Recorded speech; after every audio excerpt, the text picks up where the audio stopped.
there yet. It's live. Here, let me give you the link.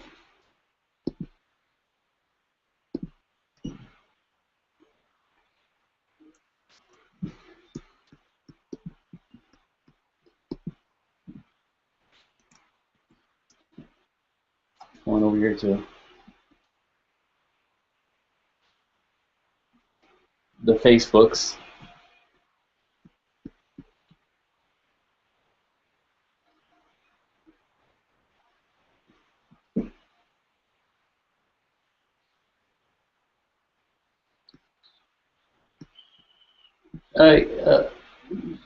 Well, yeah, I could put that up there. It's going up on my mind. Post. I got to work on the ergonomics of this thing. I got like 2 computers in there. Like it's like playing the organ. Well, I should know better than to say something about playing an organ around you.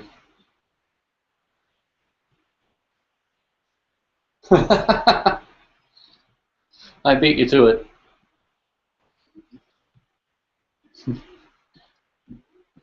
Oh, here we go. There's the direct link. It'll be like a 20-second delay since you can't really see me.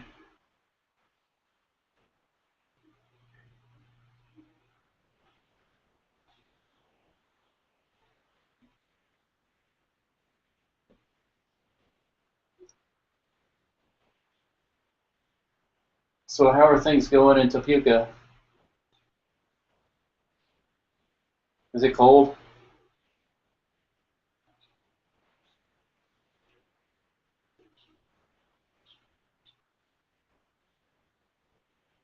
Yep. Oh, is that that's my talk back? Because I think I'm hearing you on your speaker. Or I'm hearing myself. Yeah, well, now we know what the delay is. So, is there a way we could turn that down maybe? I'm like, I'm getting a split personality. Yeah, no. I've already got my headphones with a mix minus problem, so I can hear myself like a second after I speak. That's distracting enough. You know, it's kind of like when you have the radio call-in shows, and people call in, they're standing right next to the speaker, and hey, can you turn it down?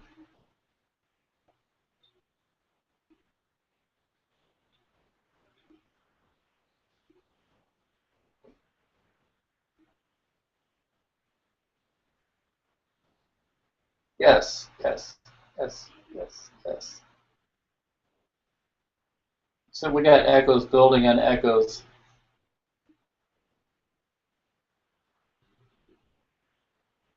I still hear myself talking about a mix minus problem.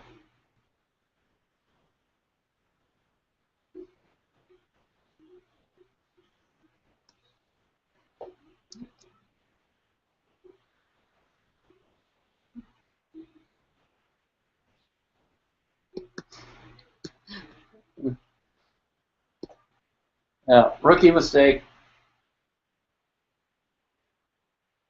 Oh, I'm going to turn mine on now. Yeah, the good thing about YouTube is they have that little mute thing going. Do you like our background? It's the front yard of my house. Since we have the... Uh-oh, it looks like... Oh, no, you're there. Yeah, it's like this... Well, it got dark. The Snowmageddon, Snowpocalypse. I wonder if I can make that brighter. Oops.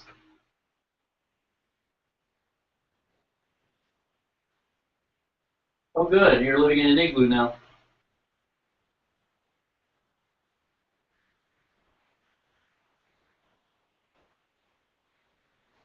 Huh.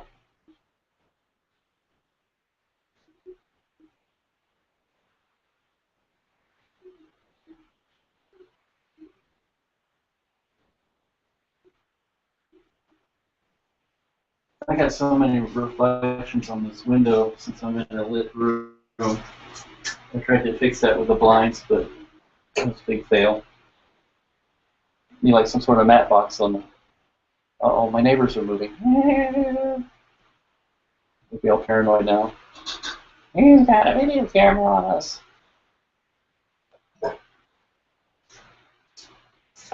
We've had such an in day today here. We haven't even got out of our pajamas. Like, you really need to know that.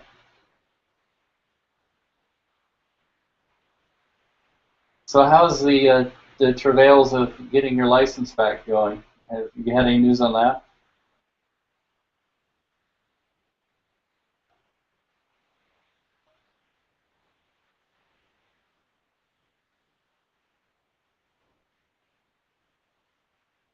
Yeah, I bet.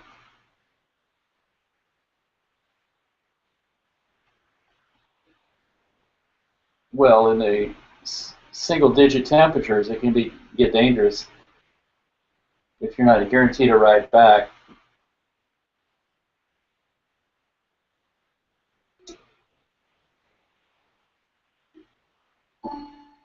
Plus, the type of snow we've had, there was a lot of ice in it, and a lot of people have struggled to get out, as if a lot of them will do it, have struggled, those who are conscientious about it, struggle to get out and shovel their sidewalks.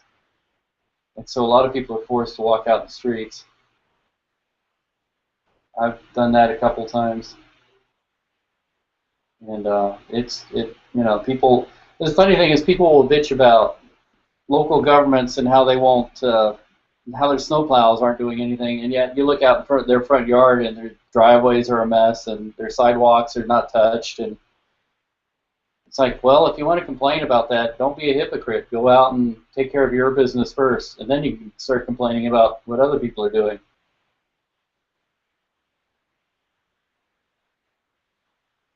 And it really becomes apparent if you don't have a car and you're having to walk places.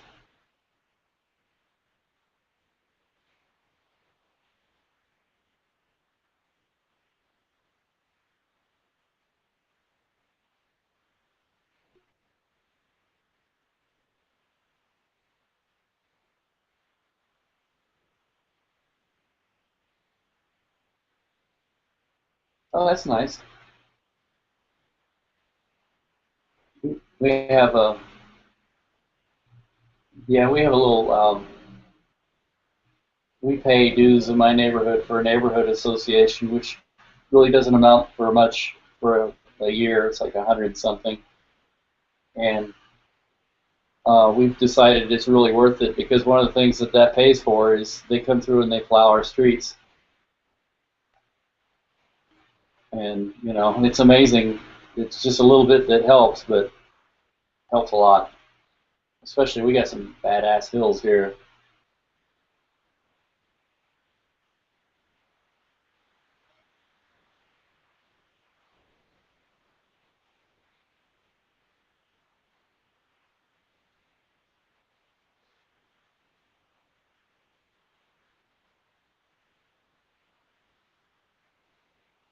Yeah,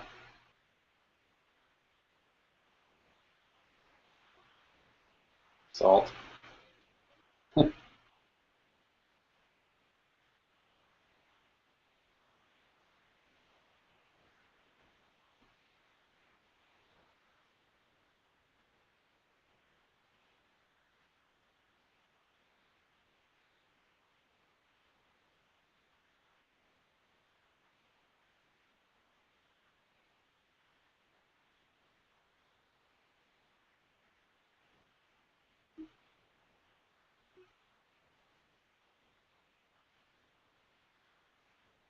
Well, I'm sure it's complicated too by they probably have contracts they've signed where they distribute it out to other places.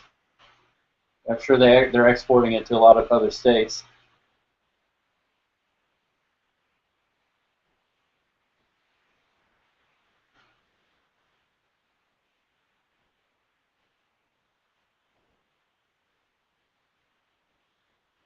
I guess there's company out of Utah that owns a big portion of the salt distribution out of Kansas too. There's something. It starts with a red something resources or something like that. It's that topic of discussion came up in the news. I don't know. I guess there's a shortage, not just in Kansas, but everywhere.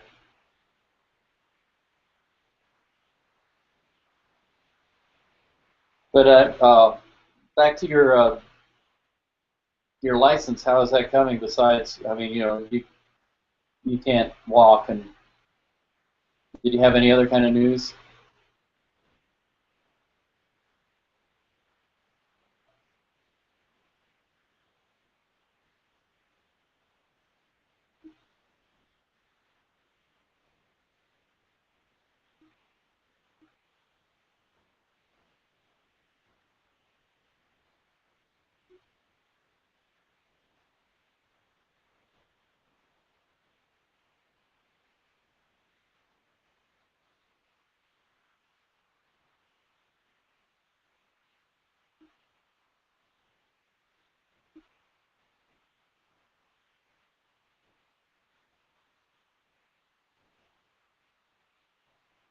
Judge Roy Bean, when it comes to the homeless.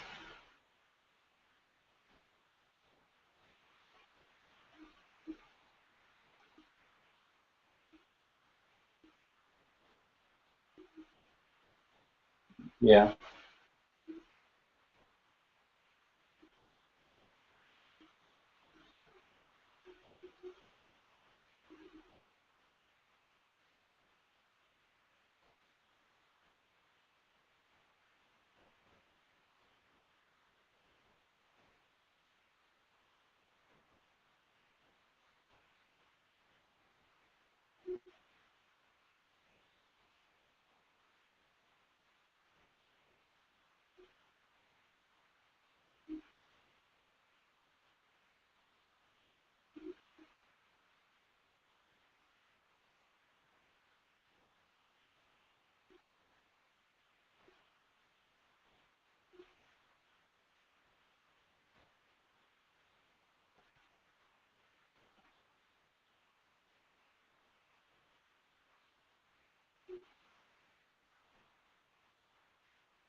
Well, that helps.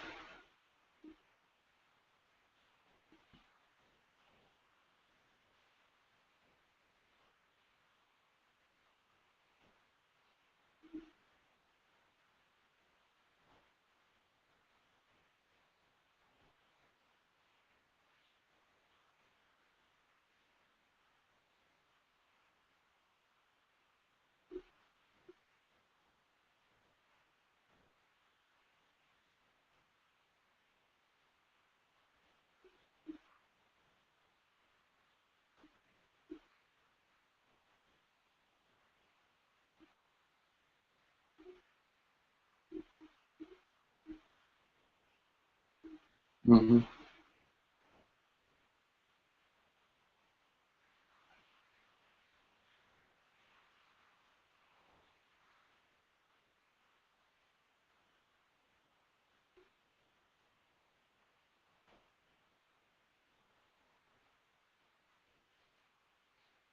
It's really complicated. Sometimes they can't do a lot if there's any kind of mandatory anything involved. Because, oddly enough, state legislators have gotten involved in a lot of that. We got to get tough on criminals kind of thing, and pretty soon they're getting tough on grandma.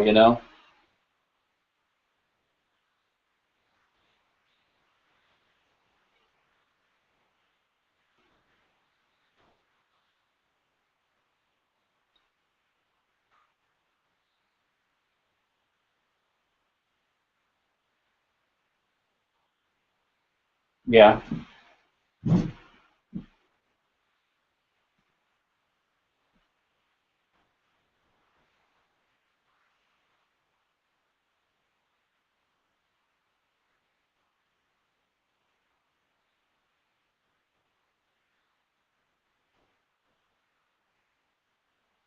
Yeah.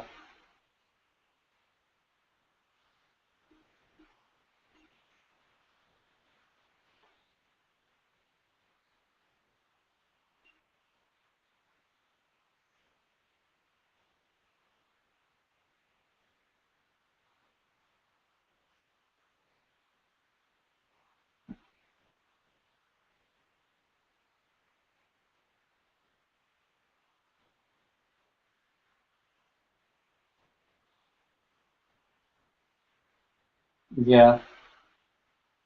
Well, I mean, first things first. How much money do you need to just get your license back?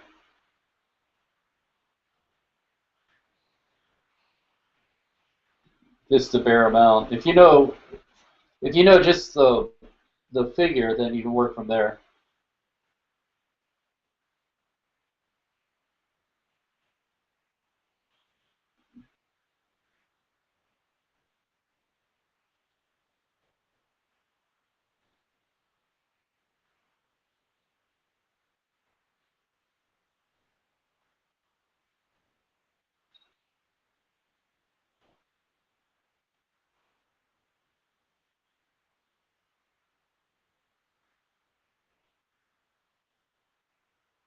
Yeah. Well, you've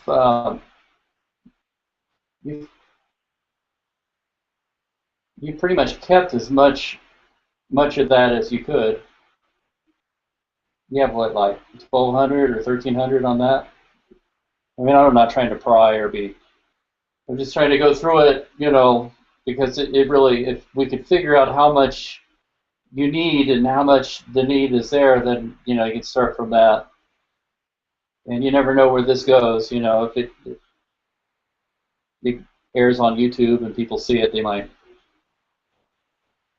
have ideas. Well, I mean,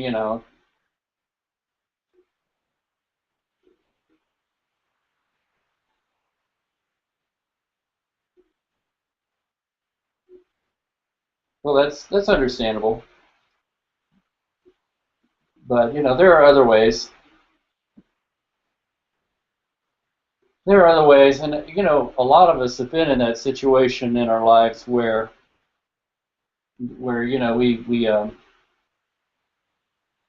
we've had to struggle out of something, and just like one thing after another, you think you get it, and then the next thing you know, there's something else.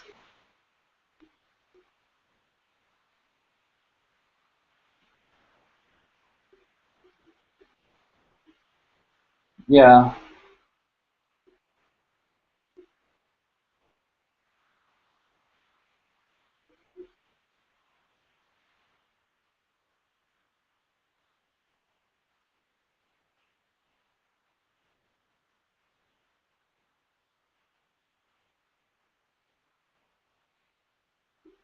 Well, I would just have to submit that if yeah, I would just have to submit that with some of these people that if their lives are at a state where they're doing okay, then maybe they should forgive some of that because I don't think there are that many of them that are in as desperate a state as you are, and it's not good to be asking somebody who doesn't have a roof over his head, basically, to come and repair the shingles on yours.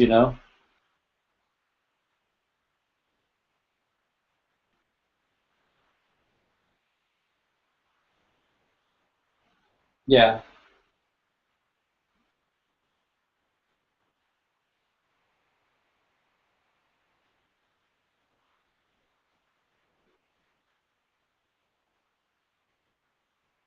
yeah.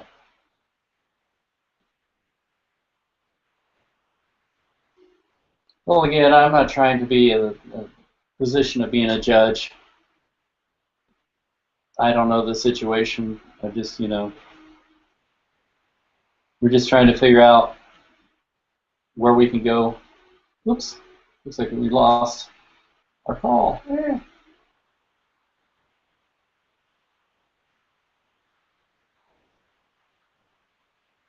see if we can get him back.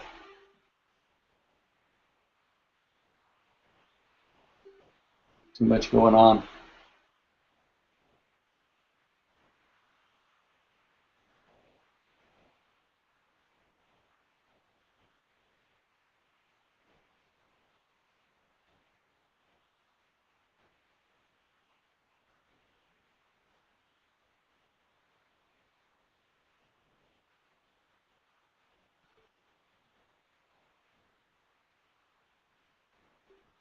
Nope, apparently we can't get him back.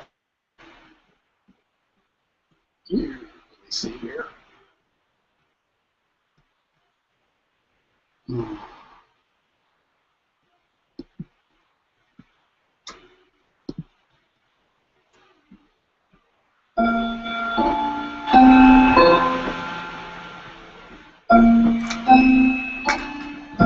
There he is.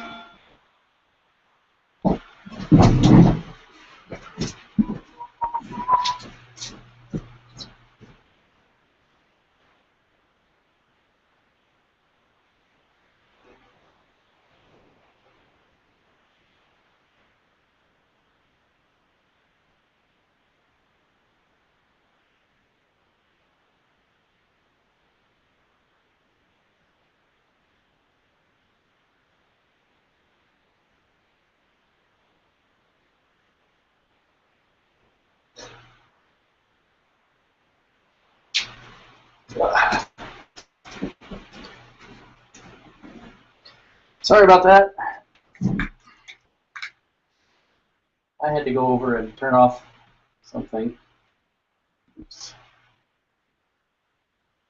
About that. And hopefully that, there you are.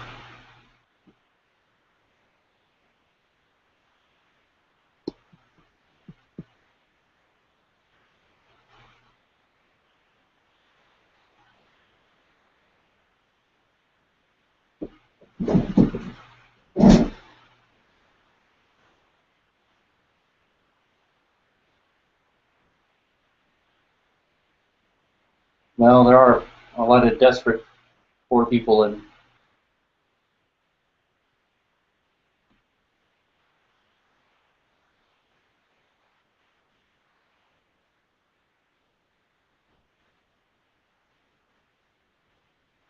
yeah,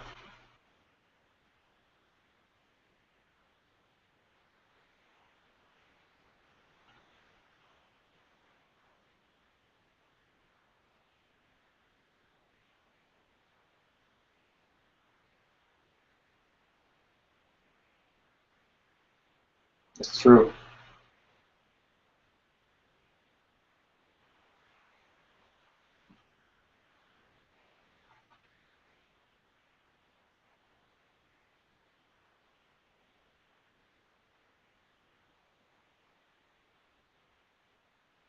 Yeah. Well, when we had money going out to the Philippines, there was a great example of that, because that same thing was going on with that situation there because of the typhoon, and a lot of people who were donating, who were having little, what do you call it, little fundraisers, they were just giving really good accountings for themselves, and they just did it. They would put it on a blog or a website or something, and it's just like, what are the ways in which I don't know, it's the small social networking type of charity relief things are beating out some of the big organizations, because you can see the relief money you're giving out is going directly to people, as opposed to being filtered up through a large organization and then it filtered down through that organization's network and going through the government, and and you're donating to this group but they're so vast, and you know that the money you're giving is for this cause, but it won't get there for months because it'll go elsewhere. You know, all that kind of thing. And I think you know what I'm talking about. Um,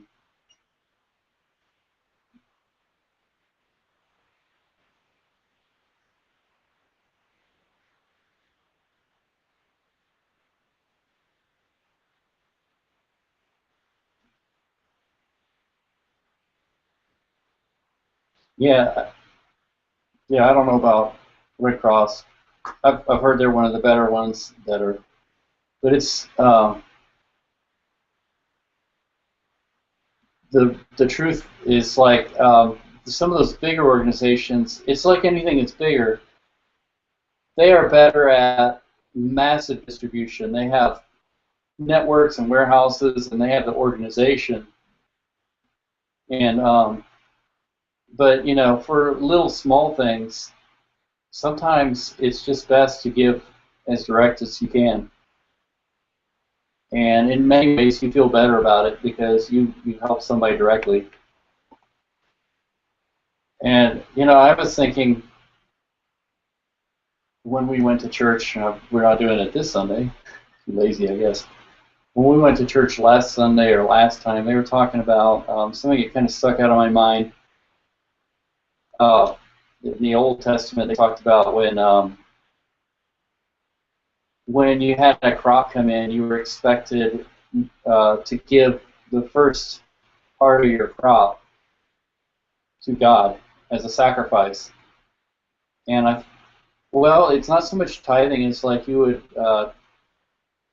take the first fruits of your labor and you would burn them as an offering to God, saying, "Thank you for the graces of being able to have this and do this. Everything that I have, you've basically given me." And I thought, you know, in a way, we should probably bring that back, but not wasting it or burning it or anything, but take the first 10%, like you said, a tithe, and donate at least 10% of everything we make to. It doesn't have to be to large organizations, but just try and like give out money to people that need it and things like that. And I think if everybody and every corporation in the world did that, we might have a lot of problems solved. I mean, money doesn't solve problems, and there are a lot of other ways of giving too, and some are more important than money. I mean, giving of time is probably much more important. Giving of um, anything.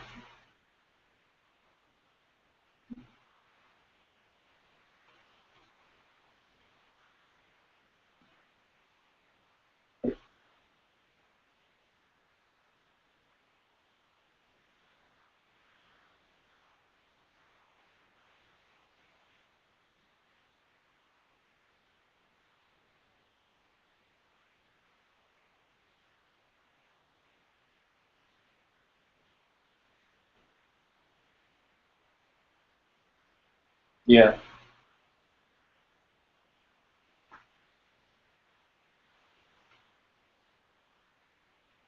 Well, I still feel bad for a lot of those small islands and areas of Tacloban, around Tacloban, where I'm sure nothing has come even yet.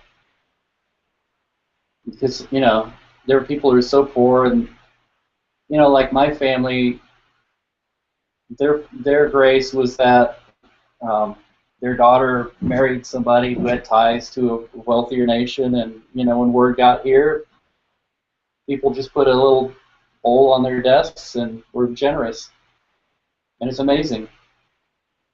And they've been able to rebuild this school that they have for kids who need an education. And there was somebody we didn't even know, it has to be mentioned too, um, through my wife's work, this sister of one of my wife's coworkers um, in Iowa, she goes to a church and they played one of my videos of the school, and apparently they were moved by that and donated $100 or a couple $100. So that makes me feel gratified that I was able to do a video, and and that actually did some good.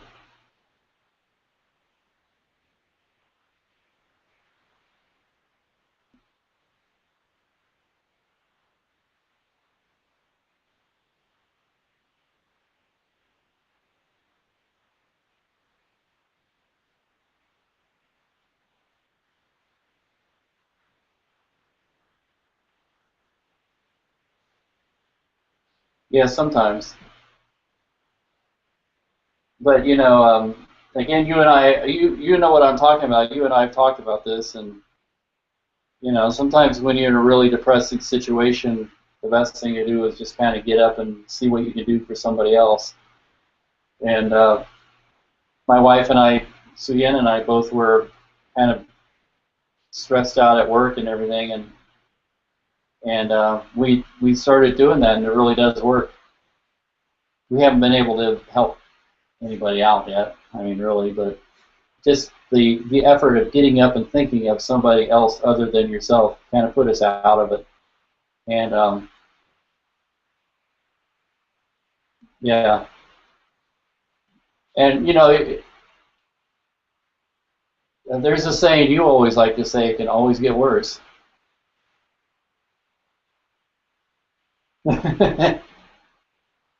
But yeah, but when you see how bad it really does get, then you kind of go, hey, I'm not so bad off.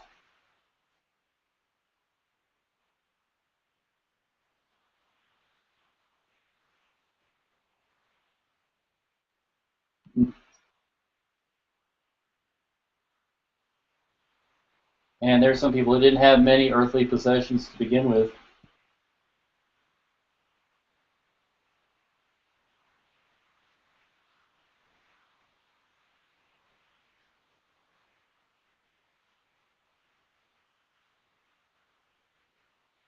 Yeah.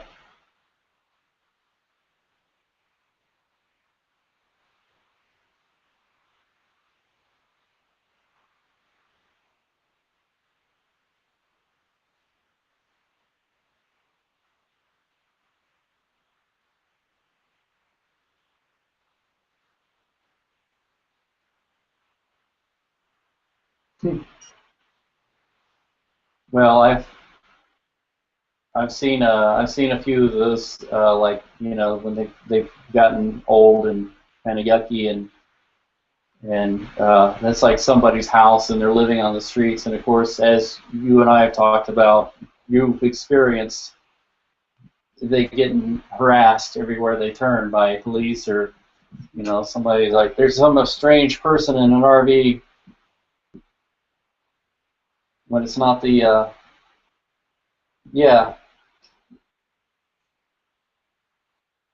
when it's not the brand new extravagant diesel pusher that costs $200,000 more than my house.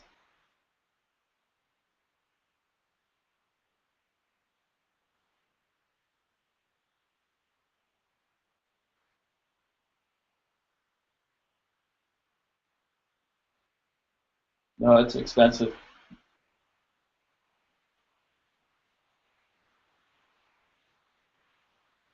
Well, the cost of real estate had gotten so low down there that you can actually go down to Florida and buy a piece of real estate, rent a car and live in that house instead of,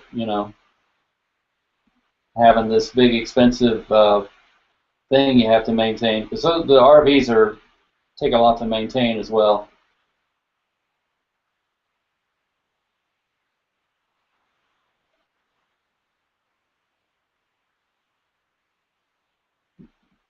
Yeah,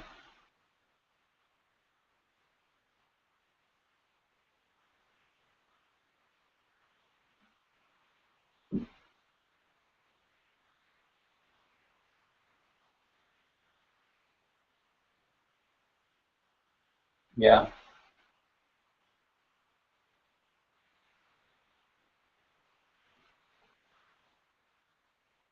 yeah. It's a Chevy, so it's like got the biggest gasoline engine you can find.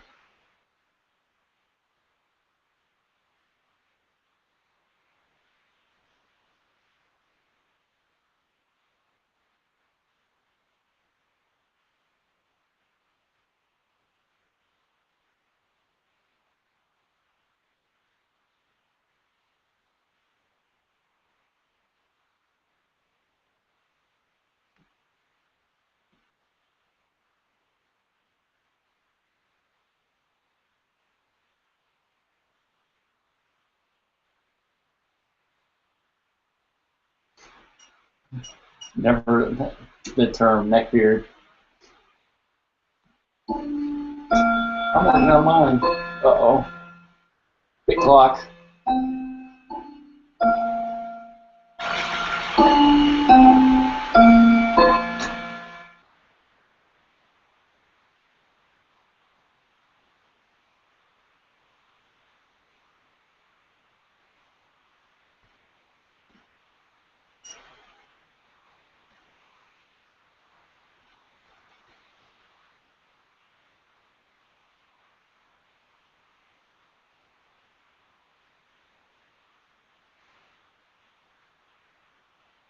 Hmm.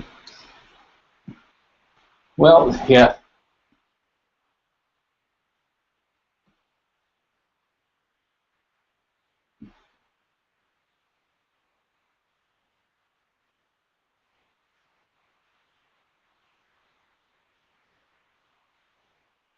Yeah.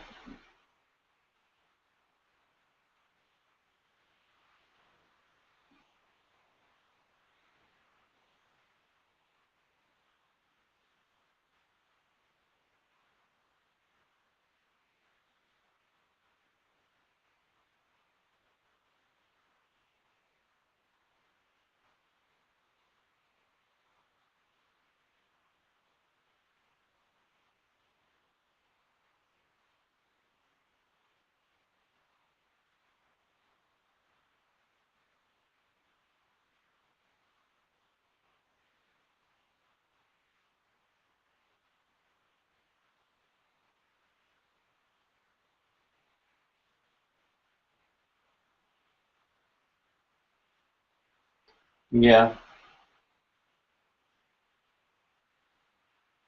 They're a micro house. And they're about, a lot of them are about the size of an apartment, really. The Class A's, which is a Class A is an RV that was built as an RV. Basically, it's um, a frame with the RV built around it. A Class B would be a van.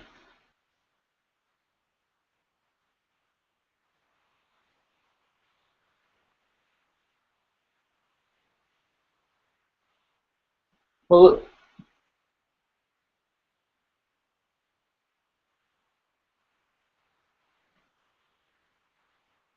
if you could take care of the maintenance on it, and if you could get an acre or so of land, you could. What you could do is, I thought about this. You know, disadvantages of an RV is they're not insulated very well. So in the summer you can bake, in the winter you can freeze. But the way that I've seen people get around this, especially in the Ozarks, a lot of people in the Ozarks, they have an RV or a travel trailer as a um, what do you call it, a cabin, where they go out on their weekends to the Ozarks and they live for the weekend or whatever, or they retire out there. And what they do is they just kind of build a garage around it.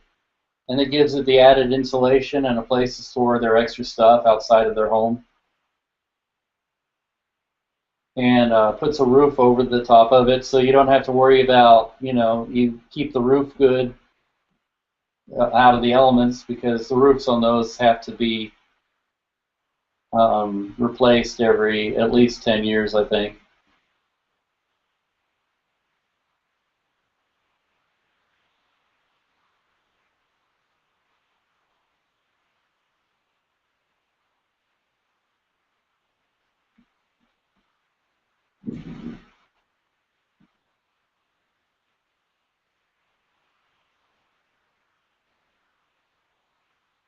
Yeah, the guy that I was just talking to about Route 66, he mentioned that he has a Blazer, and a lot of times when he travels, he doesn't like to get in and out of hotel rooms unless he really has to. So he sleeps in the back of his Blazer. And I've been looking into, you know, maybe getting a setup. What do they call it? It's there's one company in the United States that makes them. There's a bunch in England, and the Australians really get into it. You buy a standard vehicle, a van, or like in America, maybe the new Ford Transit, and instead of doing any kind of custom work or rebuilding it, you have this pre-made stuff that you could just insert into the vehicle, like a little kitchen and maybe a little shower setup or whatever, so that you could actually camp in your vehicle like a camper van setup. But I forget, I don't know what they call it. I think they call it pod camping or pod, uh, like they call it a pod kitchen, or they'll have like this little pod couch that you could fit in the back of a what do you call them? A commercial, yeah, little modules. So you can conceivably even rent a vehicle that you don't even own, like a van. But I think those are expensive to rent, like a cargo van. And you can use that to travel cross country in, and then you just put the stuff that you need in it. The little kitchen, little bathroom, shower. Of course, portable toilets are actually easy because they make those. You can buy one of those at Cabela's. Well, yeah, I've heard. But they make better ones than that. It depends on how much money you spend. If you spend the money, you can get one that's actually pretty good and works well. If you buy the Trailblazer, then you got to be sure that you're basically pooping in a baggie with that.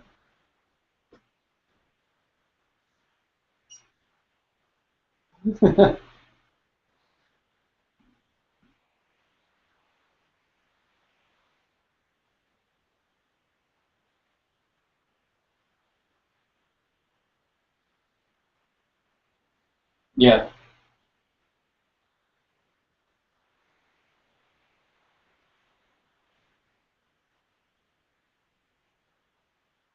yeah,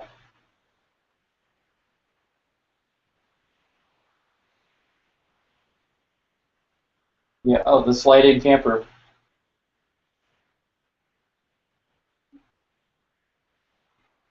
I don't, I don't know if I like them either because I look at the pickup trucks, even the really big diesel three-quarter, one-ton trucks, even the ones with the dual axles, and I look at the thing on the back of it and I go, man, that looks like it's just disaster waiting to happen. It looks like it's about to fall out of it, and even the trucks with the big axles and all the weight it's on them, it's like so. Yeah, there's one that I've looked into that I've kind of fallen in love with. It's but they're really hard to find. It's called the Alaskan Camper, and it's a hard-sided camper that hydraulically pops up so that it has a real low profile, but when you use it, you take about 5 minutes and you push a button and it lifts up, and then you slide the walls in the front bathroom or front bedroom up, and you have your kitchen and a place to sleep and a place to eat. And the good thing about them is that they're all made by hand, and they've got beautiful hardwood construction in them, and so they're not chintzy. But a brand new one costs you a lot of money, more than a regular RV. And the old, you can find old ones, but if you can find them, they're really hard to find, especially around where we live. I'd like to get one, maybe. I'm sorry, go ahead. Yeah,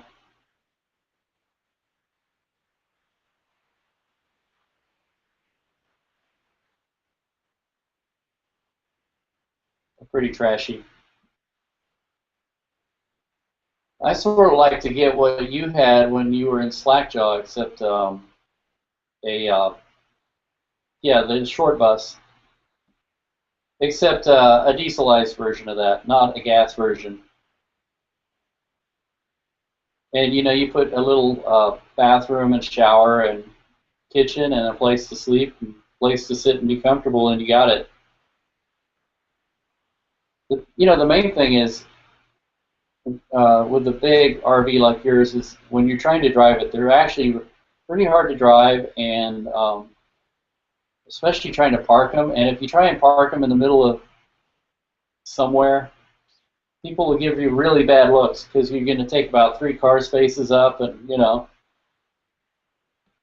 with that kind of RV, when you try and move it, which is very expensive, you're almost imprisoned. You almost have to go into a RV park with it, and then you kind of get gouged on that, and that sort of defeats the purpose of what I've been talking about. Is instead of checking into a hotel room, now you're checking into an RV park. Then you got all these fees, and then it takes you forever because if you use the bathroom, then you got to clean the tank out.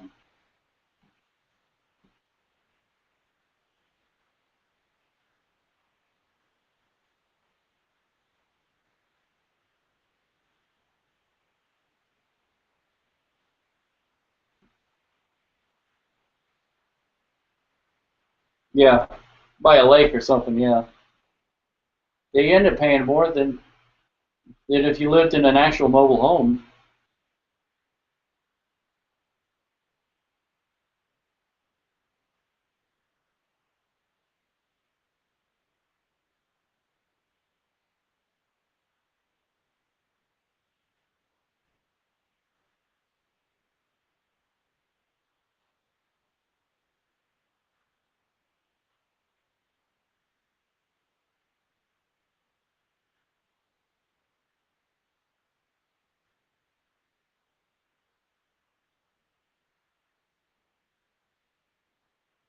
Yeah,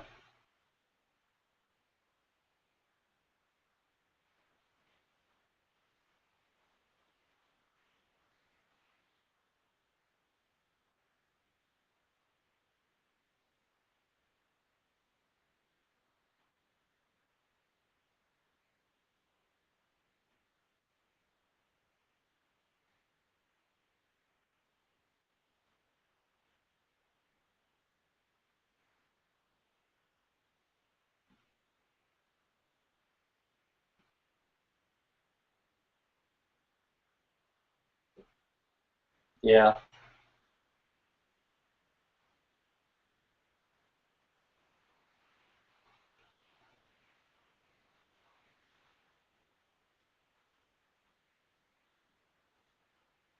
yeah. I think you mean that in a sense of like living on the streets of New York in a camper, and but it doesn't look like a camper. It's more like a box truck, and not letting anybody know that it's not just a truck parked somewhere, that you're actually living in. There's somebody living in there. So there's another that's the more uncommon use of that phrase, stealth camper. The more common use is something like a cargo van or whatever that has been outfitted as a camper on the inside, but if you see it from the outside, you couldn't tell it was a camper.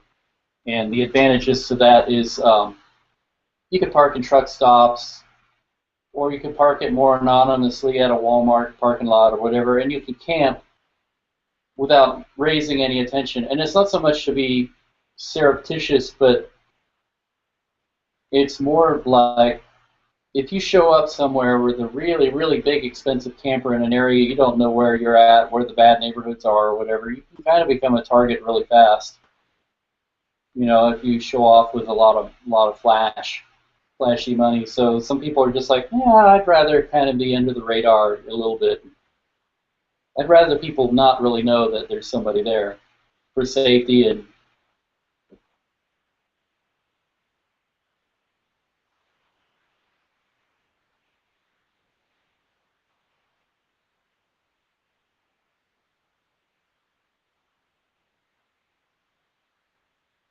yeah,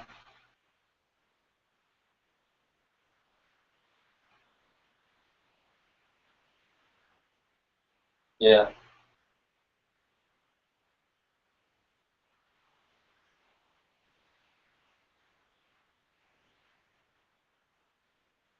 yeah.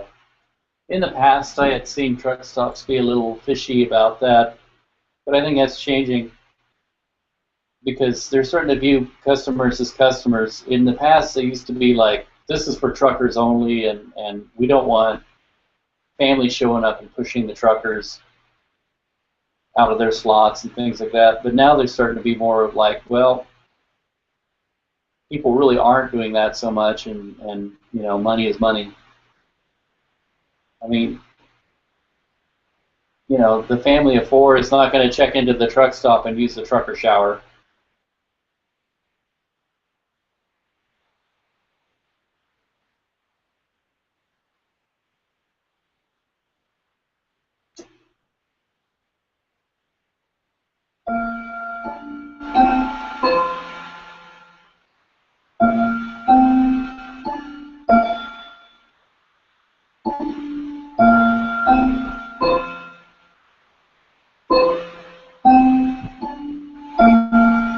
Yeah.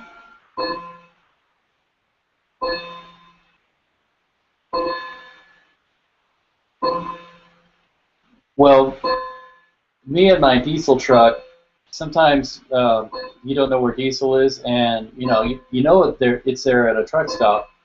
And I pulled into some of them, and they didn't really have very well labeled which ones with the truck pumps and which ones are like the regular car pumps. And you sort of need to know that, because truck pumps don't work the same way as car pumps. For one thing, you got to watch those truck pumps because they pump very fast. The pumps in those things are huge. And the other thing is they usually use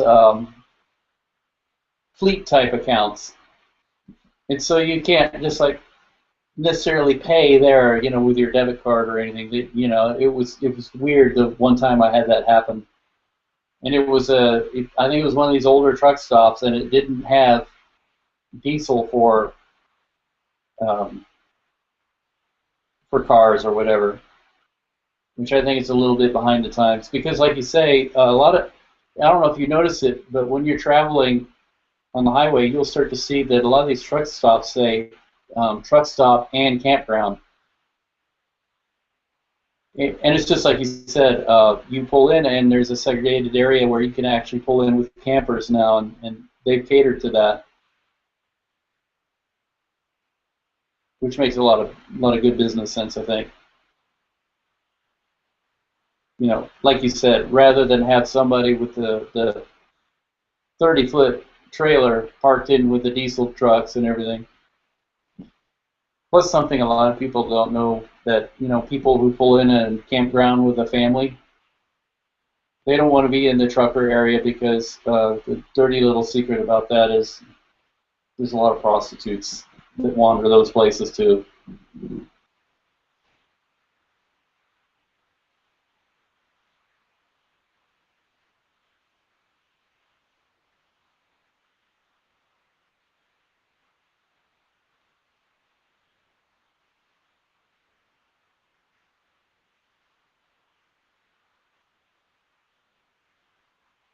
Oh yeah,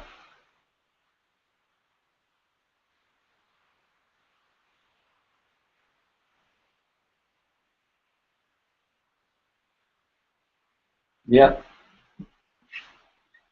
Especially in certain states in the South, they think there's drugs.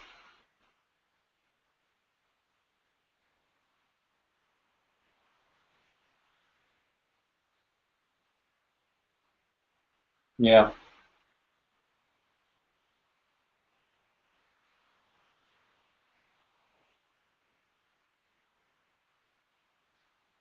Well, even better than that, what I always thought was funny, and I think this is true of your band too, was that a lot of times the vans they get are secondhand church buses. And instead of scraping off the Second Baptist Church of God or whatever that's on the side, you just leave it up there, and you probably not a target for anybody. As a matter of fact, a lot of people probably leave that one alone. They're like, oh, you know. Especially the cops, they would look at that, the cops in the South, and they'd be like, yep, you know, that flies under our radar. The only people who might get upset is the people that used to own the bus that belong to that church going, we don't want them advertising for us.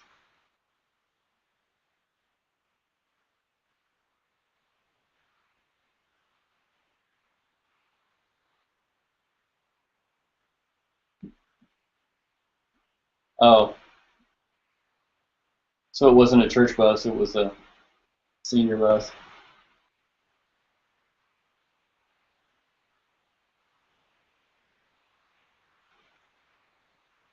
And that was a what, like a 460 Ford, wasn't it? It had the biggest Ford gas engine in it.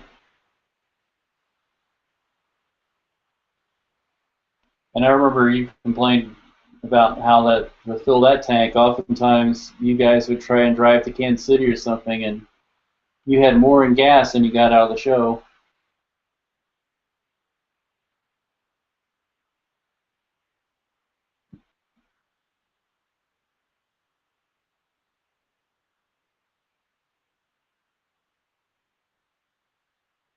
Hmm.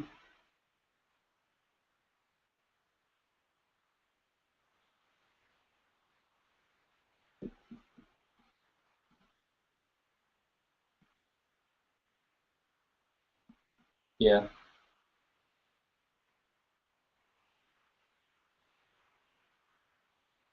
Oh, I knew that was coming. Well, you guys were upset because you wanted to see, was it Pansy Division or something was playing that night, and you found out about that late, and you had every reason to cancel out, and then you didn't. You just came out, and it was a show where like there weren't that many people, and you're like, oh, that sucks.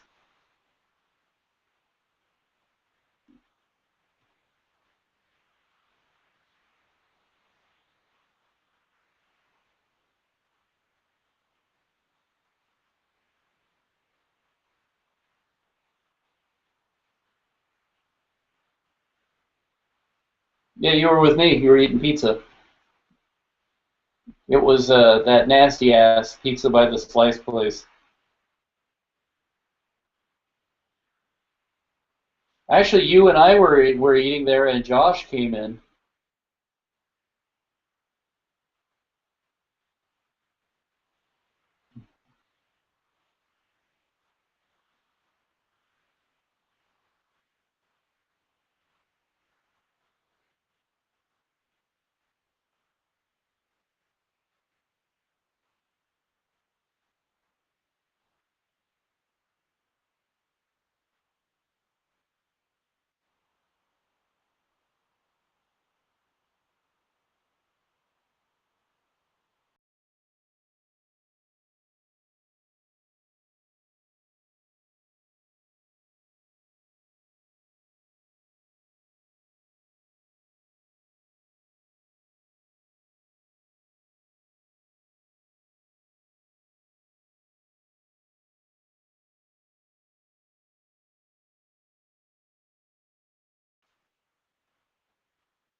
Oh, we lost him.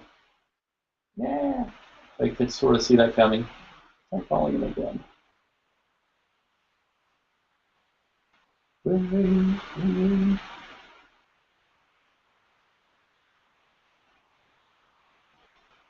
Get this out of there.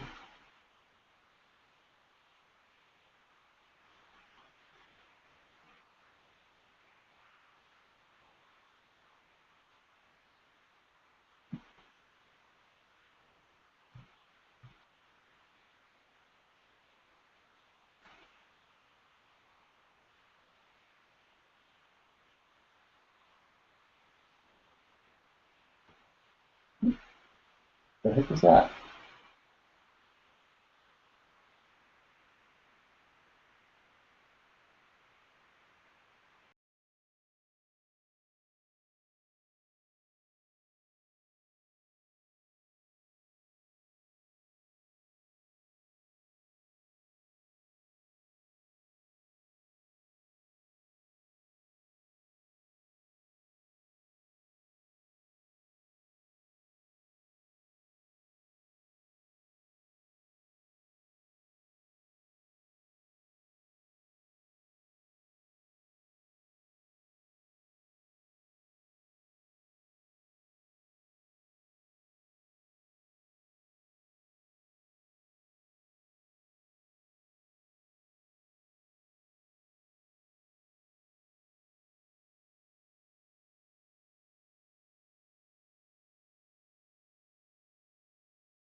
Screenshot.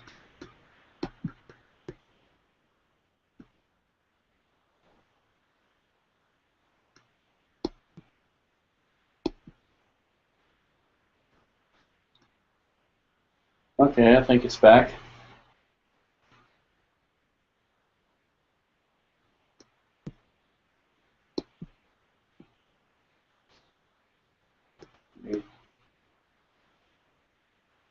Oops.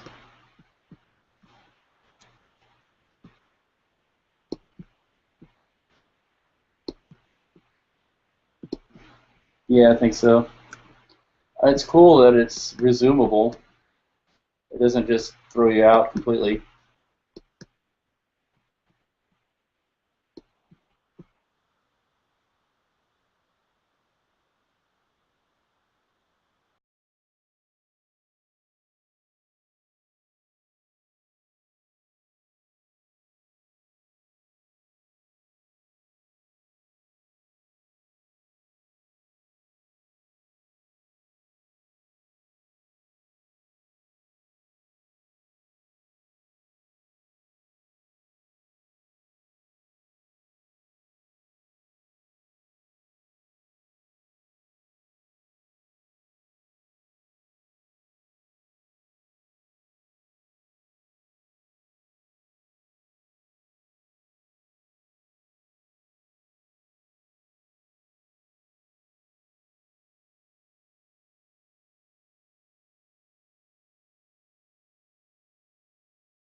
What's that?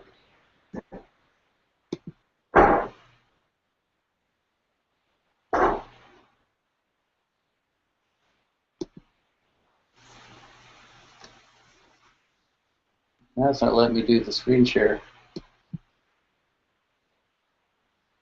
Oop, I hurt the Windows.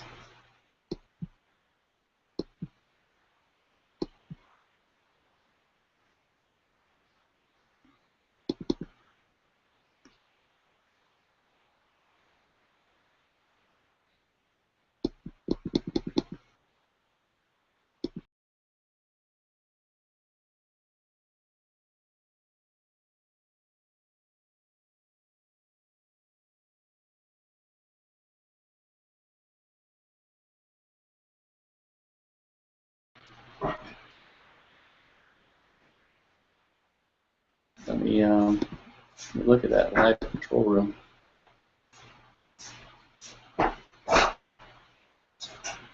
So stream status, okay.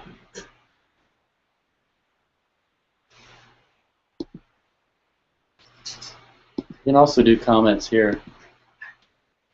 Oops. Yeah. Broadcast alert.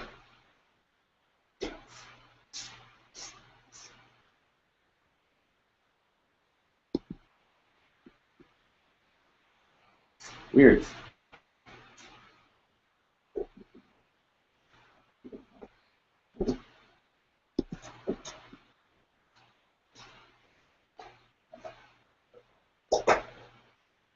Be concurrent. 3 people. Weird. Wonder who the third is.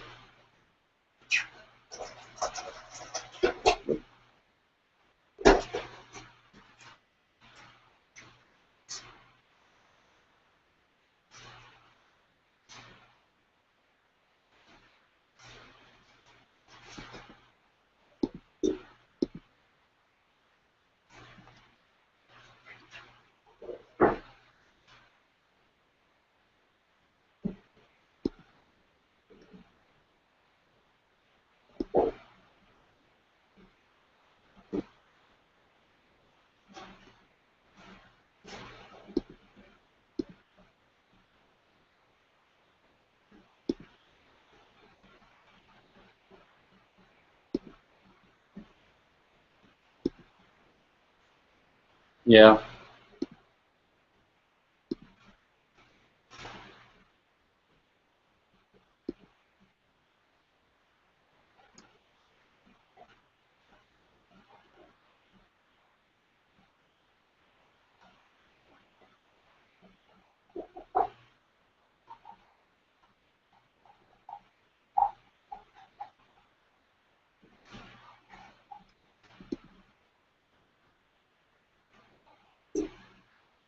Well, who knows? You can't judge, and it was been forever ago, actually.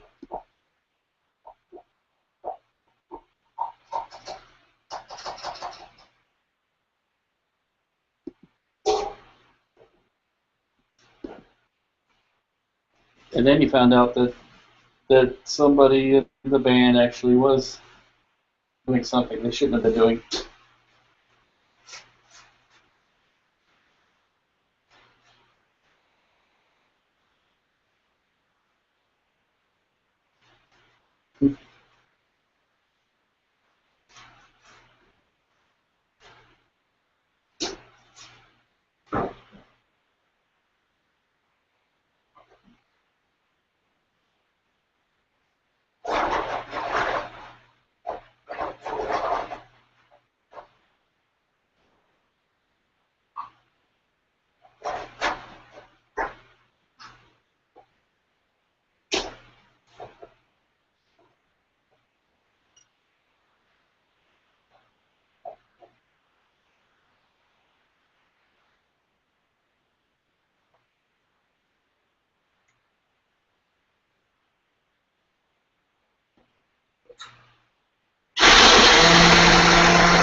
It's the blender.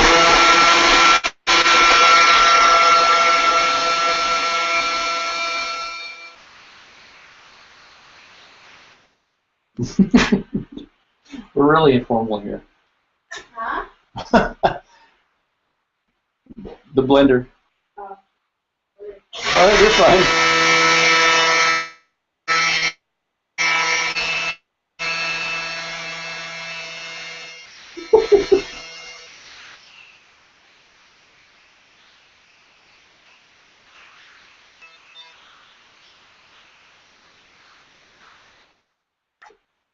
You want to say hi to Bob?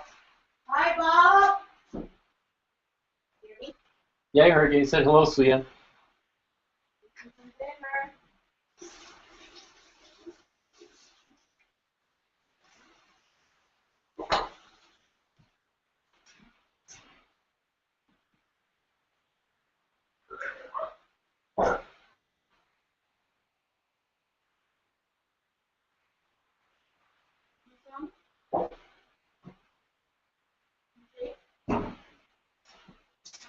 Hmm? Oh. Are you gonna open the window? It's kind of weird. Can you close that one? That's fine. Why? It's dark now. Nobody will see that. Thanks.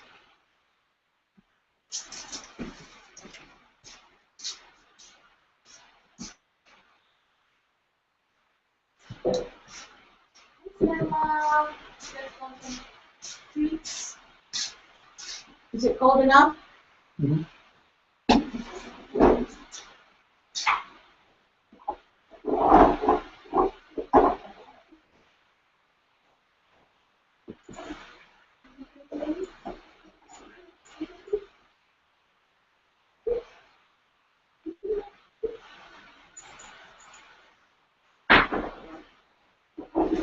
Well, you know, now that I filter it and the way I look at things presently, you know, and I know that there was a presence of a lot of anger, and the anger and the rage that happened that night didn't help anything at all. You know, and of course it's a, well, of course, you know, a visceral reaction to something like that. You know, it's easy to say at this moment that's not what is proper to do, but then, you know, the way I look at it is like, if you get burned, you go, ouch. But then there comes a time when you get beyond the ouch point, and then you can rationally think about things and reason it out and stuff. And for some reason, in that situation, people just kept adding more fire and you know, more to the ouch. You know, it just kept, you know, it's like who could outrage each other? In the end, it just turned out to be a big waste of energy. You know, the place went out of business, and the people were burned by that whole experience, and you know, there's just a lot of upset people and nothing else.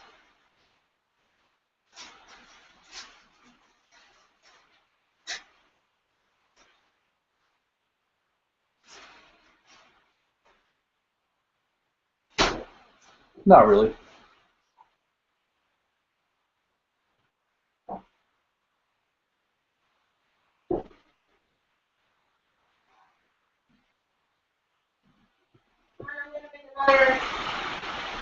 Better. Okay.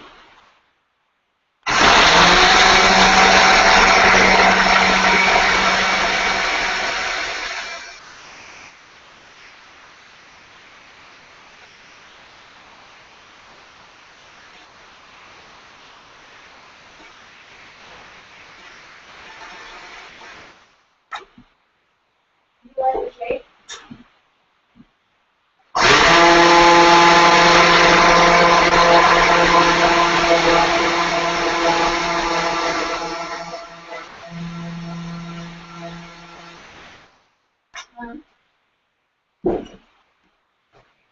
You like the shape? Yep. It's an angle. Mm-hmm. Yeah.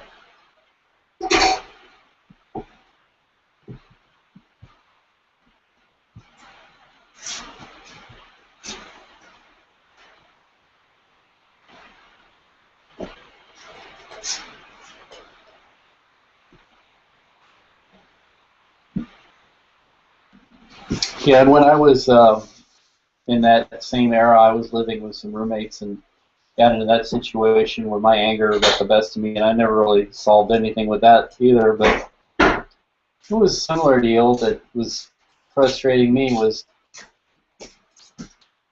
one of the people who seemed to be causing a lot of the issues was somebody who was really into let's share everything, and don't be greedy. And yet, when we went shopping for groceries one day, he was saying, "Don't be greedy, share with everyone." And he and his friends came over that night, and they played. They were into playing Magic or something, and they emptied out the refrigerator of all the food that we had bought. Me and this other guy bought to last the whole week.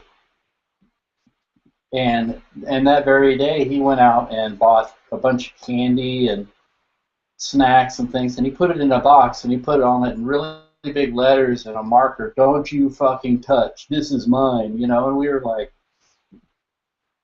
so I guess we're segregating things now, But he was the one that wanted to lecture all of us about you need to share, and sharing is fine when everybody's sharing.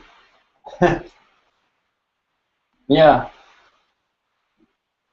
but sometimes.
Hmm.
Yeah.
Hmm.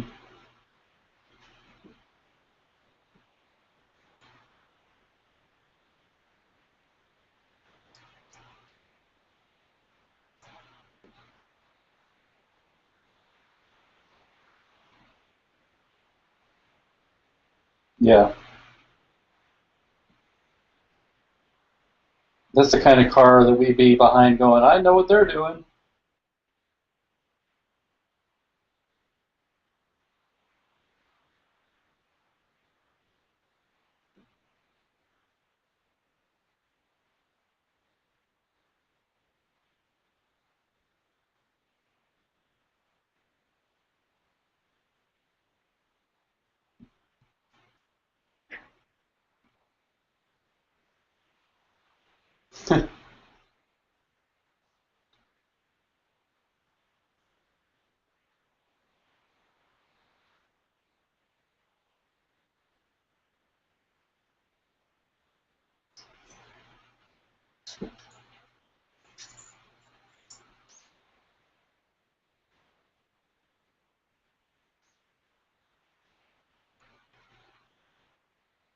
Flaggers, yeah.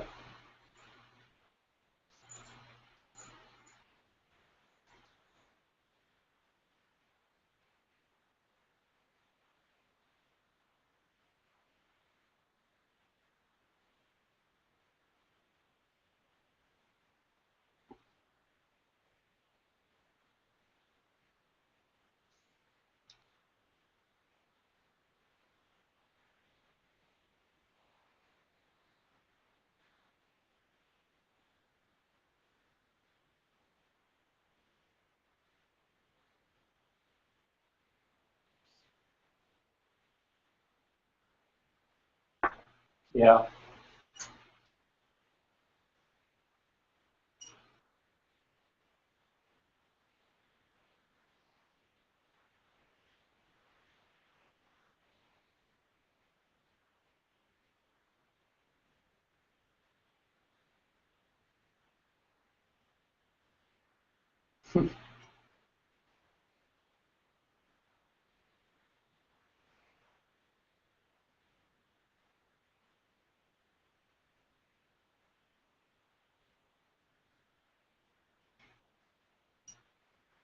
Yeah, you felt bad about it too.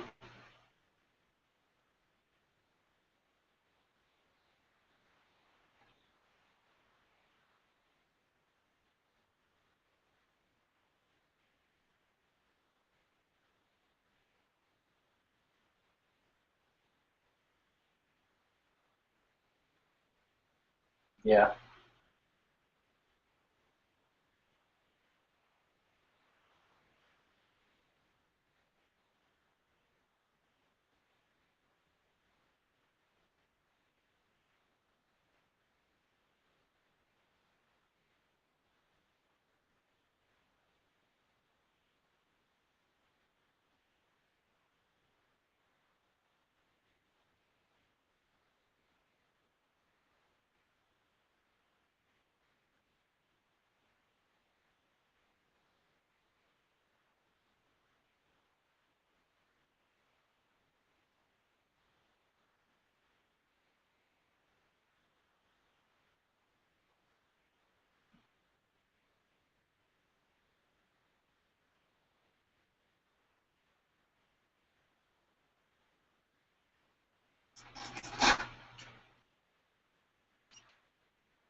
Yeah.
20-year-old drama.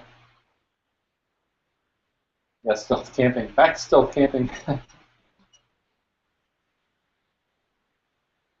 I was saying that earlier. It's like you do realize it was 20 years ago. I was like, I mean, after Slaggers, we've had uh, G Coffee, Olathe. What was the name of that place in the Daily Grind? And it was next to the Grand Emporium. And then the Grand Emporium itself, which existed long before that, and then existed a few years after that, and then that went away. We never thought that would happen. I mean, about the only club that's been in existence in that whole time period and is still in existence is the Bottleneck. Yeah, we had the outhouse that was open then until like 1993, and then it was open, it shut down, and then it reopened in 97, and then it lasted about a year, and then it turned into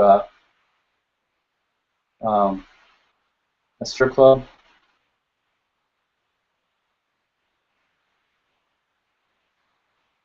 What else is there? And Brad Norman's doing a documentary on that, which one of these times I'm going to try and do a Skype call. I'm not even sure I have him as one of my Skype buddies, and do a Skype call and do this thing and talk to him about that and ask him how his documentary is going, if he wants to.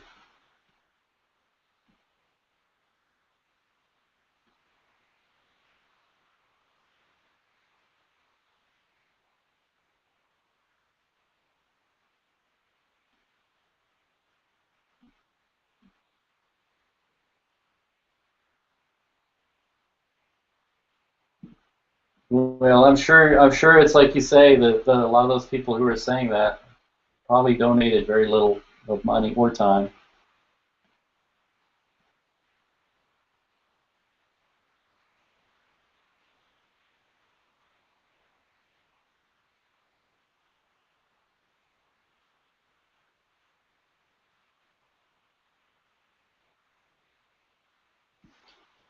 Yeah, it seems like it's in politics too, and it's sort of I've noticed it's sort of a form of laziness actually. When people want to accuse somebody of something, or like when you're in the workplace and people who always yell the loudest about people who don't pull their weight or do their job or something, and you kind of look them over and you go, well, you always seem to be the one who notices that a lot. What about you pulling your weight? A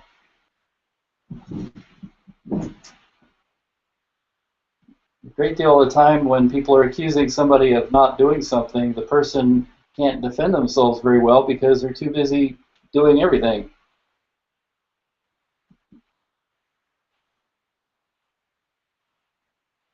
Yeah. When I talked to Brad the last time I talked to him, every so often he responds to something on Facebook. But from what I understand, he and he's a full-time student too, so that takes a lot of time. But from what I understand, he got a big score. He interviewed somebody, a real big celebrity, and he was really excited about that. And I'm sure it takes a long lot of time, especially for one person to edit all that together. People don't realize how long it takes to edit. And from what I saw, what he showed me, it is coming out spectacularly. But another thing too is people don't factor this into their thinking is he's doing this, and I don't know how much encouragement he's been getting, and I think he's been doing a really good job at it. And it might be that he needs somebody to come along and say, keep it up,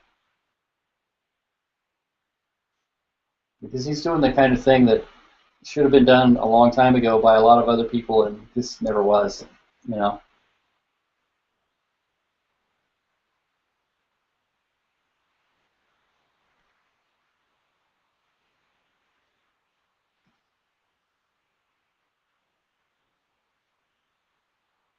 No. The average documentary, they say, takes about 7 years. And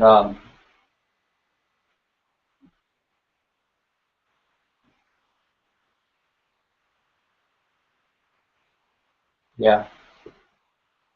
And he's been working on this how long? He hasn't been, out of that 7 years, he's probably been working on it about 2 or 3 years. And he's come a long way, actually. But they say, yeah, the average documentary takes about 7 years.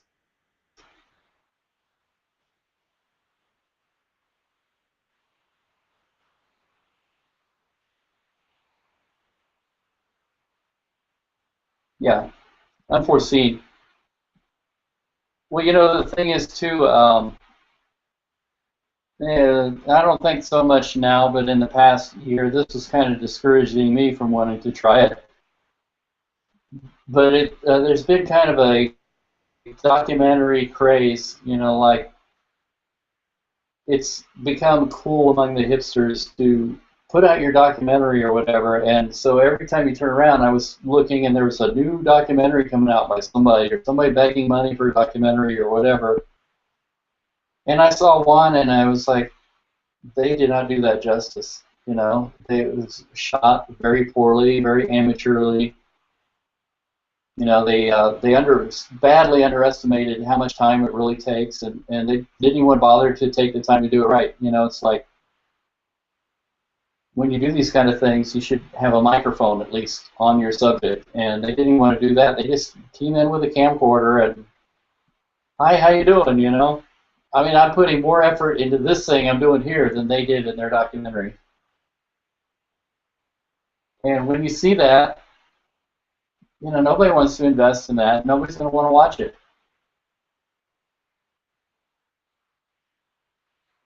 And I think these people found that out too.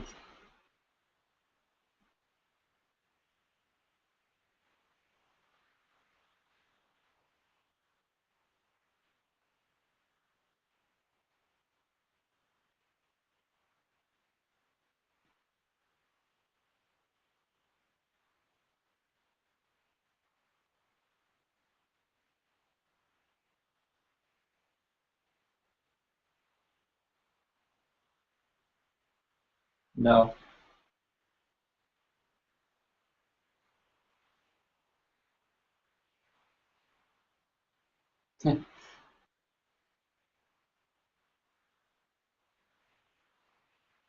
Yeah, I remember Sean.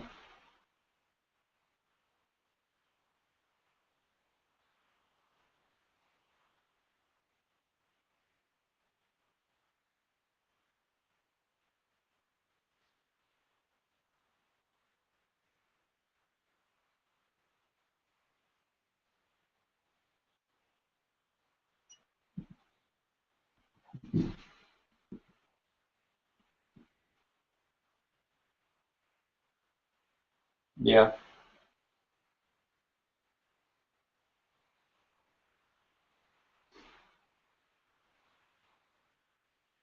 Well, I hope not. Let's watch them.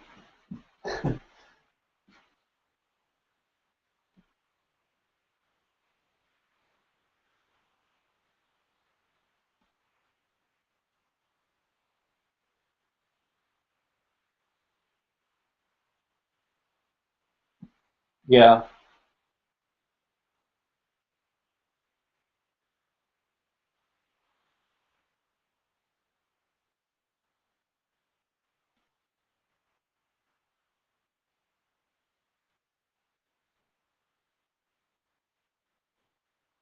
Well, I find that often with a lot of stuff that I do is like nobody wants to watch it. Nobody, I mean, according to this, we have a whole two viewers, I think. Three. Wow. Peak concurrent, three. That's probably you, me, and my wife watching. And maybe one of them actually is me, click twice.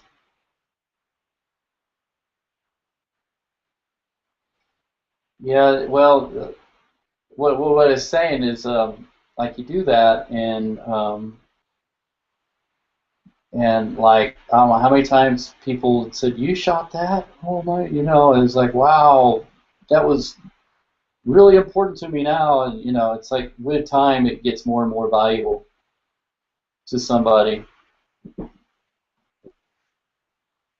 Yeah, I remember at the time in the outhouse, we would show up with cameras, and people would come up to us. You better get those cameras out of here because somebody's gonna break them, or this guy doesn't like the camera, and it turned around that eventually that guy or those people were just so glad that we did document it eventually because it's all floating around on YouTube now, and it still gets a lot of hits.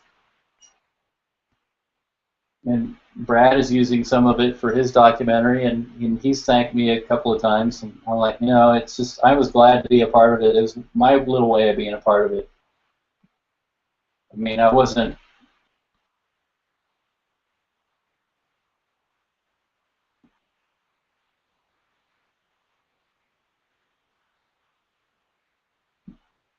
Yeah.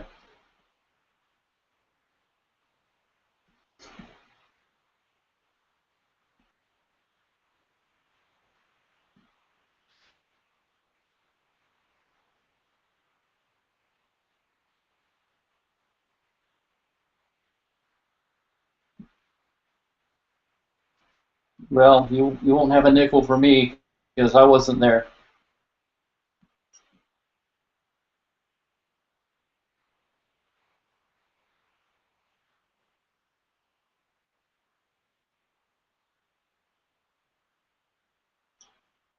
I may have remembered the flyer.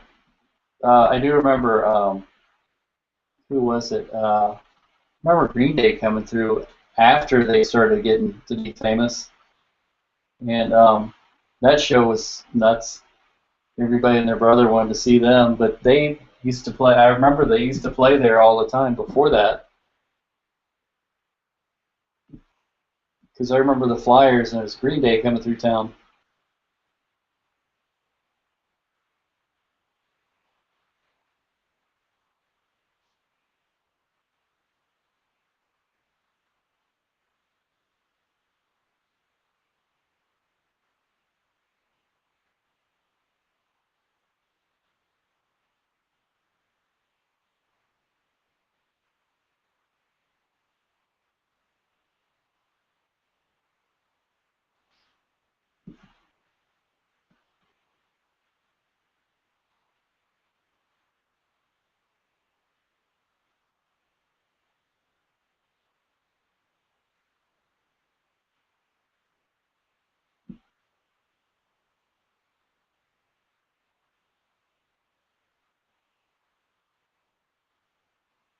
Yeah, well, you said it best. It's, the key to it is documenting history. In some ways, you're knocking those rose-colored glasses off of people's faces because you can go back and see the evidence, and they kind of go, "Oh, I don't completely remember it that way," or it brings up other memories. But in other ways, you're preserving something the way it really was, so uh, it can't take on a gospel quality to it, if you know what I mean. Because oftentimes they say that what becomes a gospel after a generation or two just started out as like two guys telling a story about something, and all of a sudden now we've got to bend to this gospel of, whatever. If you don't, you're going to die, and this and that and the other thing. Some ideologue comes along and turns it into some excuse to be a purist on something. And it's like, no, it was a garage in a cornfield that was the only place that bands could play at the time, and they started putting on shows, and the next thing bands all across the country were so starved for venues that they would play in a cornfield in Kansas.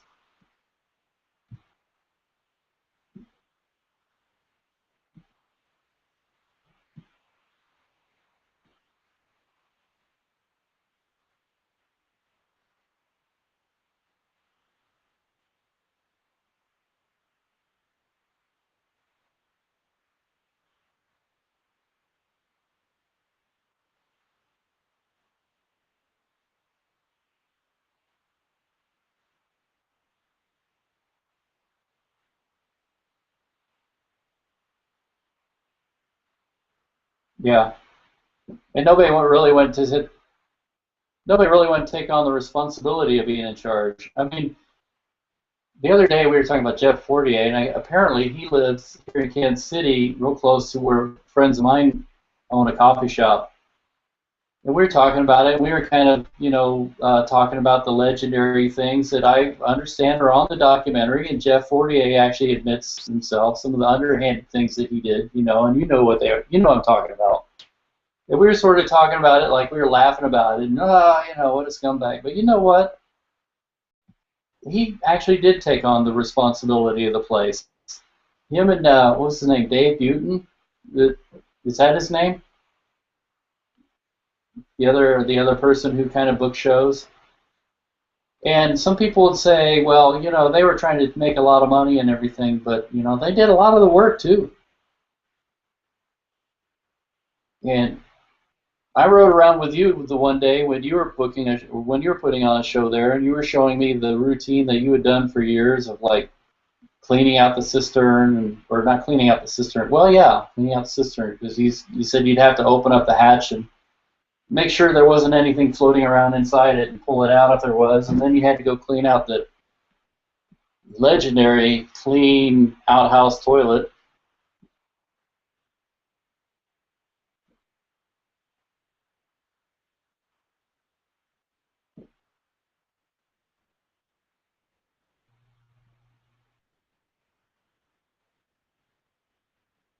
I say,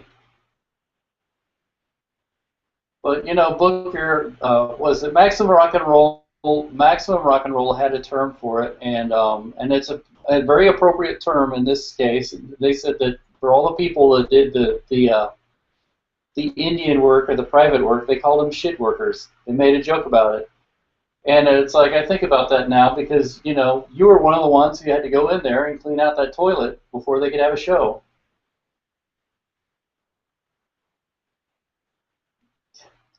It's true.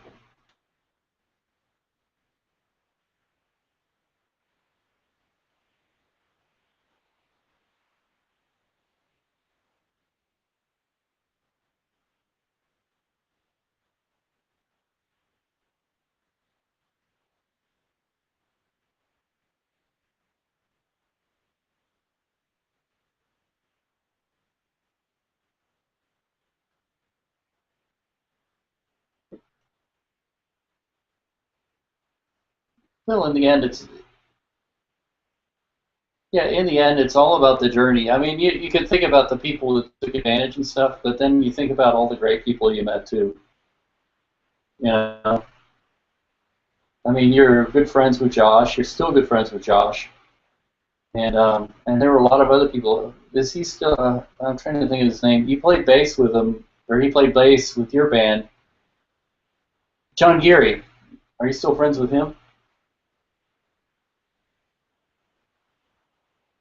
Talking about Nirvana, he was telling me a story one night about, and this was when Nirvana was still the biggest thing around, and he was telling me a story about how he was good friends with Kurt Cobain, and how Kurt related to him his feelings about the whole getting bigger than God kind of thing.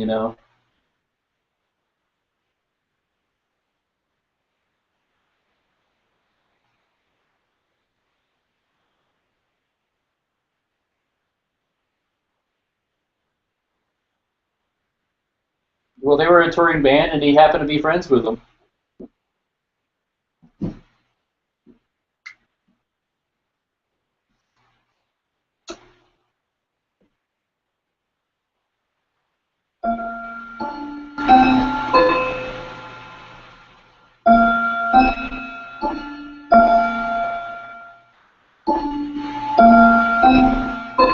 Yeah.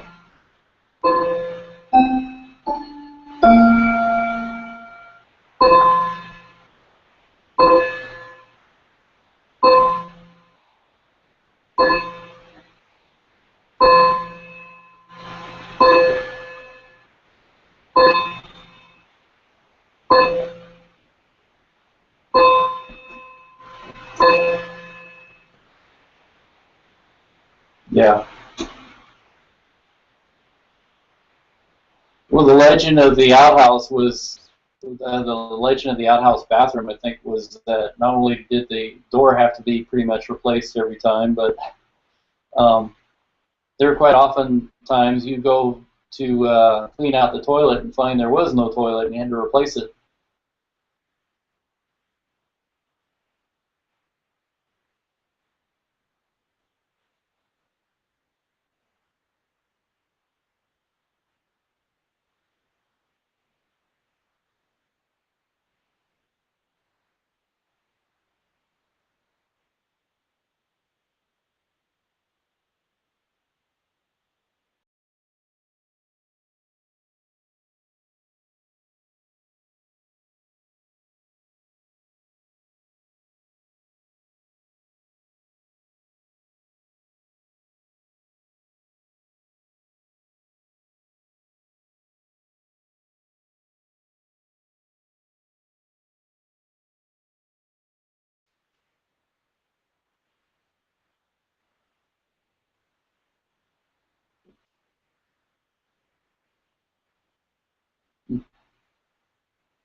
Yeah.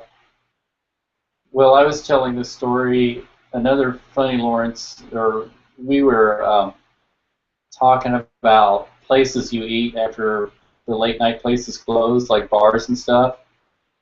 And of course, we were talking about we were talking about Joe's and Burrito King, which I think still exists in Lawrence. And I mentioned well. In 1997, when I followed you around that day, it was because I was relating the story about how it gave me such really, really bad stomach reaction that, um, I was like stinking up everywhere I went. And you kind of finally turned to me and you said, "Would you fucking quit? We're in the outhouse bathroom. Anything you do can't be any worse than this." And it was really funny. And I was still laughing like a little kid.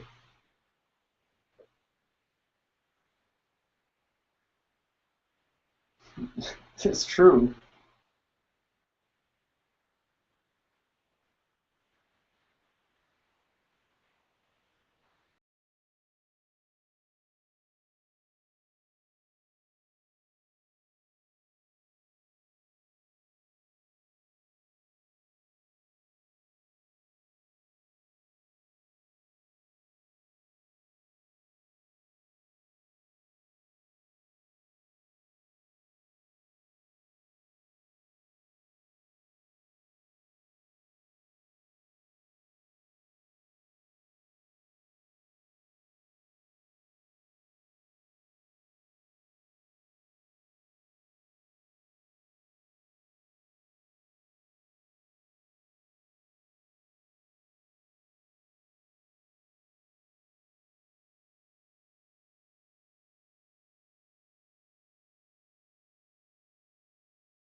I'm trying to get it back.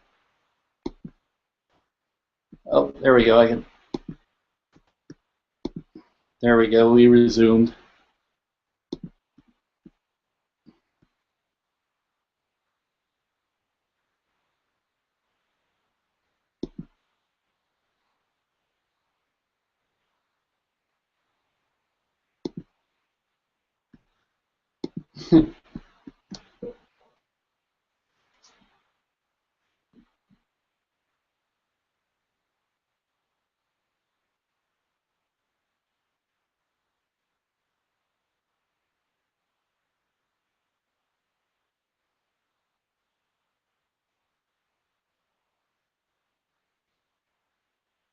Well, I was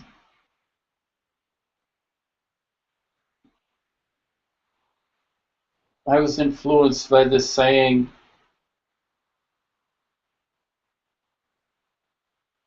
Oops, sorry. Well, I was going to say I was influenced by a saying. I don't know if it's completely appropriate for this. But this saying goes, and I wrote it on Facebook. Was essentially, I owe you a life, but I don't owe you a living.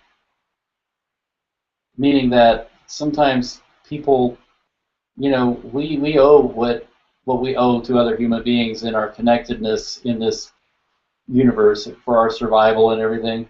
Like when we were talking about trying to help people out, it helps us out in the end. It gives us that good lift. But the other thing is, by saying I don't owe you a living means that I am not in control of your happiness. I can't make you happy. And I think essentially this is what you're talking about here. You had a lot of people who would build up this anger and rage and jealousy, and then feel you were responsible for their success too. And you're essentially saying what every musician has said. It's like, no, your success depends on how hard you practice and, you know, what kind of songs you write and the work you put into your performance and how you build your audience and how you network and all these other things.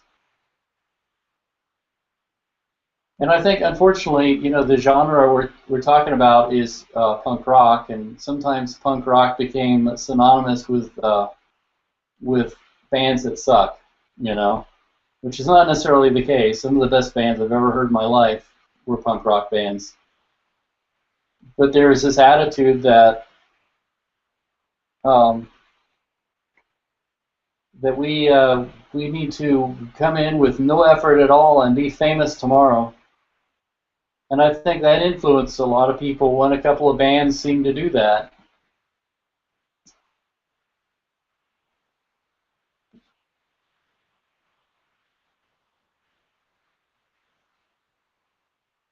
And I'm afraid what ends up happening is the amount of effort you put into it is the amount of reward you get out of it.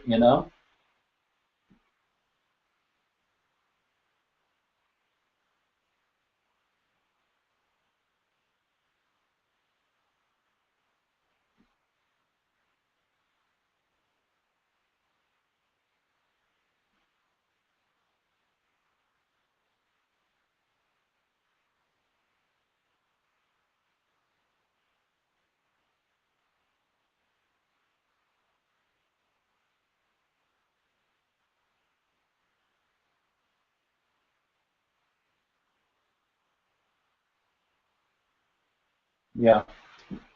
Well, even if you were this shitty, sucky band and you were just a party band and you didn't want to put a whole lot of effort into your music and that was your shtick, it still takes a lot of effort. I mean, people don't understand.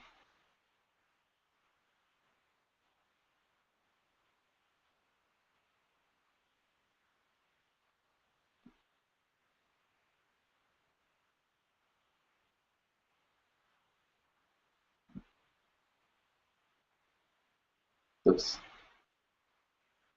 looks like you're cutting out.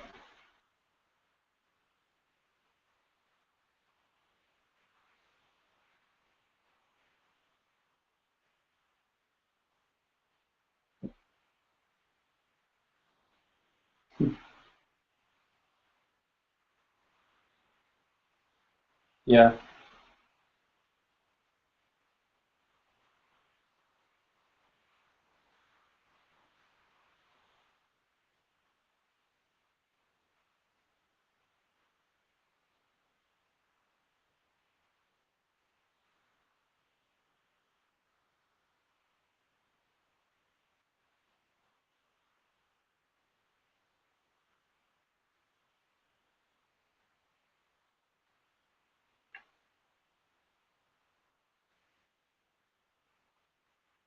Yeah.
Hmm.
Hmm.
Well, there were times at the outhouse when the opening acts were the better ones because they had so many bands lined up that if you were playing way after midnight, you were playing the Crickets.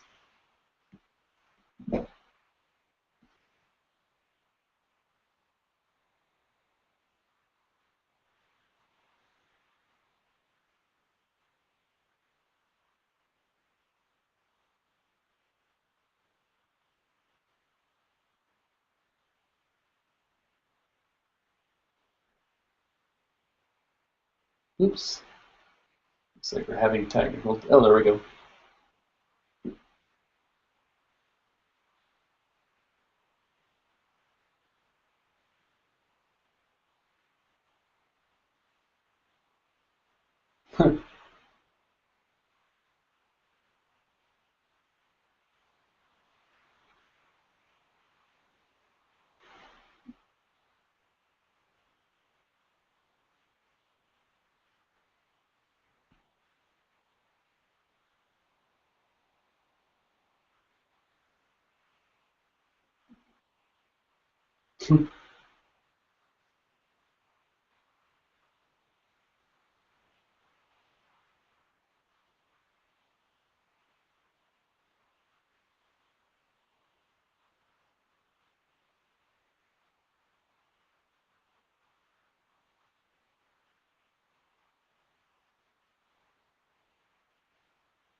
Yeah.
Yeah.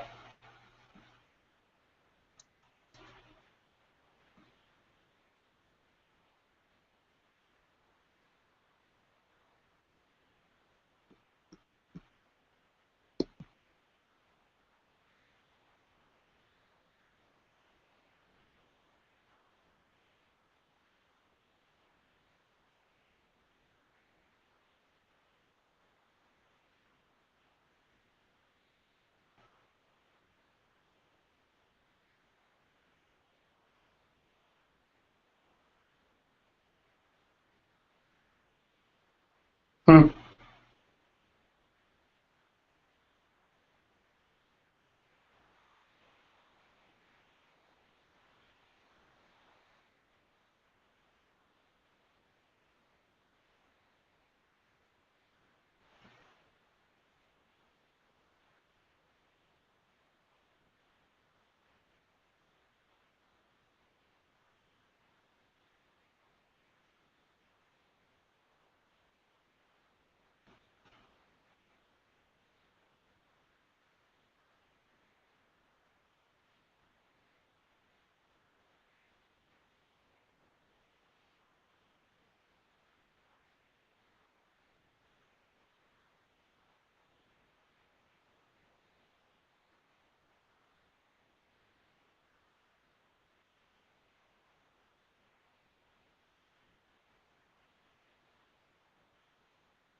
Well, I guess that they give you a lot of credit then because it takes a lot of planning and conniving to make something like that happen.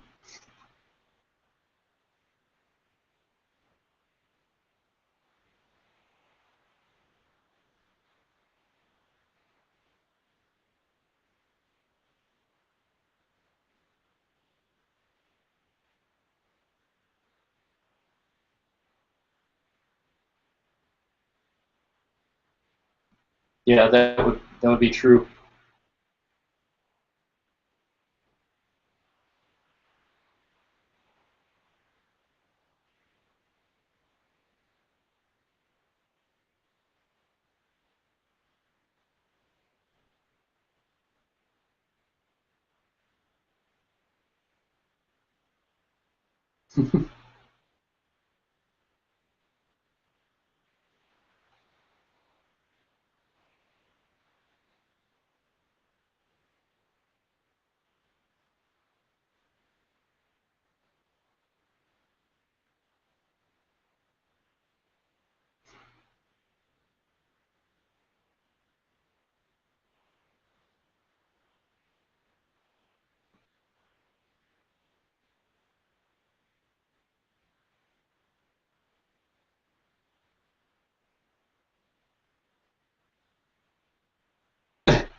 Well, is this the kind of story where somebody ends up on a cross?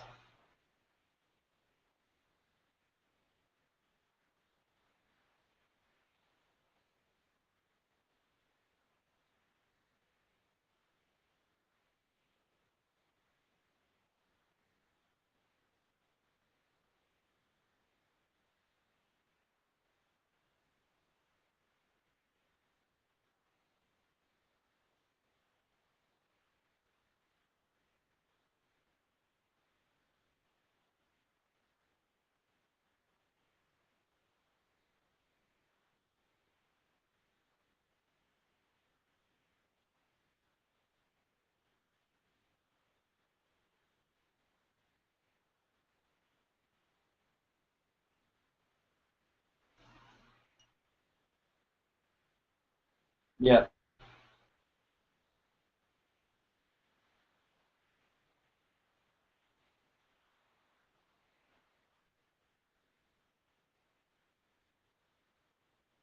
Well, in many ways, I'm really great.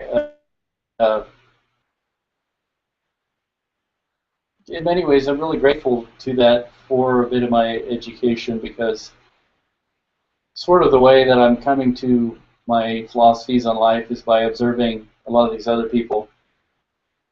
And, a lot of these, well, just kind of observing a lot of these people. And a lot of my observations of that is that the people without that kind of thinking about how much grace they have in their life, which is the root of the word grateful. Being grateful is acknowledging the grace that you have. And grace grace is things, blessings, or whatever that you're given that you had no control over. You were born healthy, and you have your health and your life, and then all these people who come around, they help you, and all this kind of thing. And it's just an acknowledgement to all the things around you that make you what you are. And when people pump themselves up out of their own insecurities, and it's all about themselves and their egos, I've learned to try and be very, very humble about myself, and I have a long way to go on that, and I learned that by watching others and seeing how when people treat each other really bad, it's because of this hubris, like I deserve something, I deserve that, I'm much better than this, and then they start thinking like because they deserve this or that or the other thing, it's all right for them to do these things,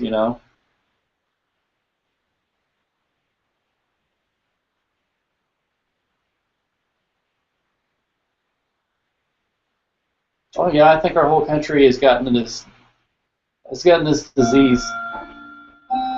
But it's not just our country, it's the whole world. The whole world is catching it.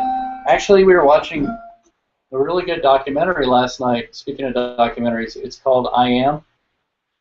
And I have to look it up. I don't know who the guy who did it. I have to look it up on Facebook, I think. But yeah, he as a director did Ace Ventura and some other movies I didn't think were so great. They had Jim Carrey in them. I'm not a big Jim Carrey fan.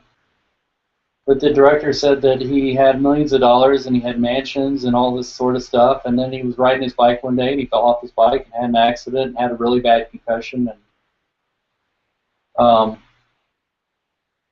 And it's the type of thing that a lot of people don't recover from, where you have these kind of like headaches and depression and everything that make you want to kill yourself, and most people usually do. So he was like, okay, I know this is it. I'm probably dying. What's important in my life? So he kind of took stock and somehow he recovered from it, but from taking stock in that, he's like, all these mansions and all this stuff that I have and all this big ego and all the things that society has taught me that's important isn't really important. And this documentary is really good. Online for free. I'm not sure if you can, but it has all this stuff about the lessons of life, and he's one of the things that he kept saying was really funny. He kept talking about the Europeans coming to America. The Native Americans were here, and the Native Americans had this kind of culture where everybody shared in everything.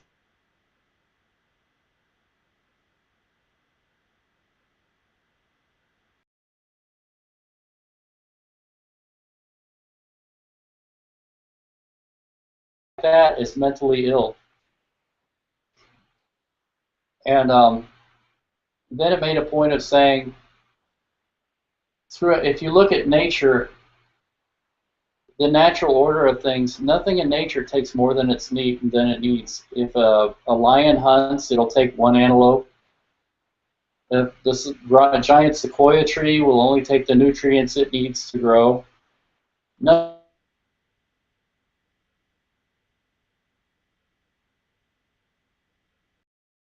Taking more, having more than you need.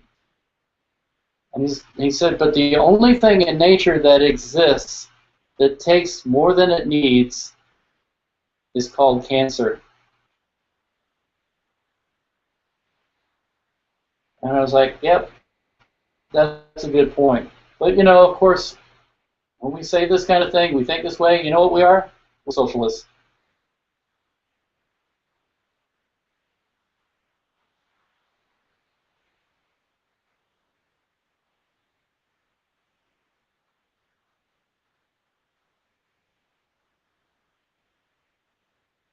Well, unfortunately, when you're talking about this stuff, the situation with the music scene and the bands, that's the way a lot of people have been brought up in this country. It's a form of coarseness that we have, and you know, and it's what people misname as entitled.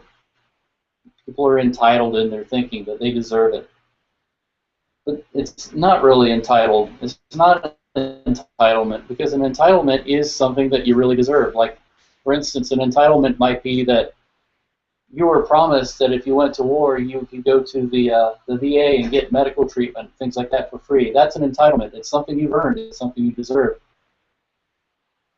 So I don't know what the term really is when you are seeking something you don't really deserve. Here it is. I am the documentary official site. IamTheDoc.com. See if I can forward that to you.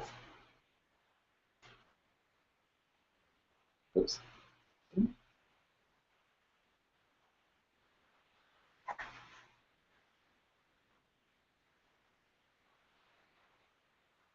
From the director, Bruce Almighty.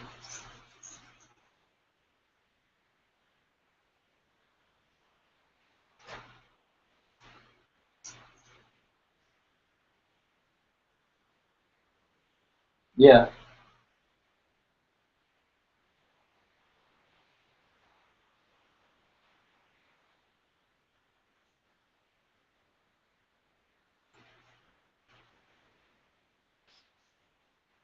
Yeah.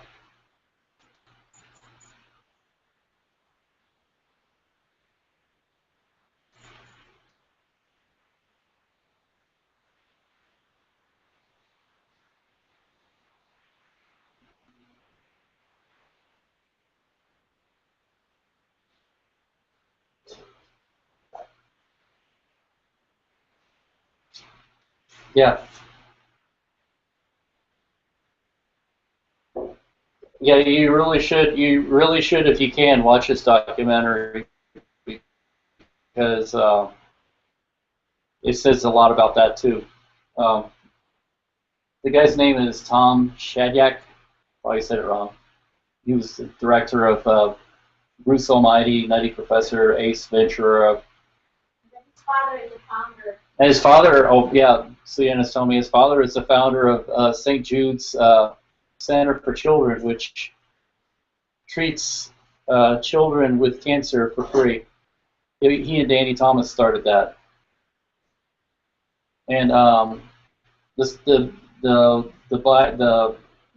byline for this movie is we started by asking what's wrong with the world and ended up discovering what's right with it.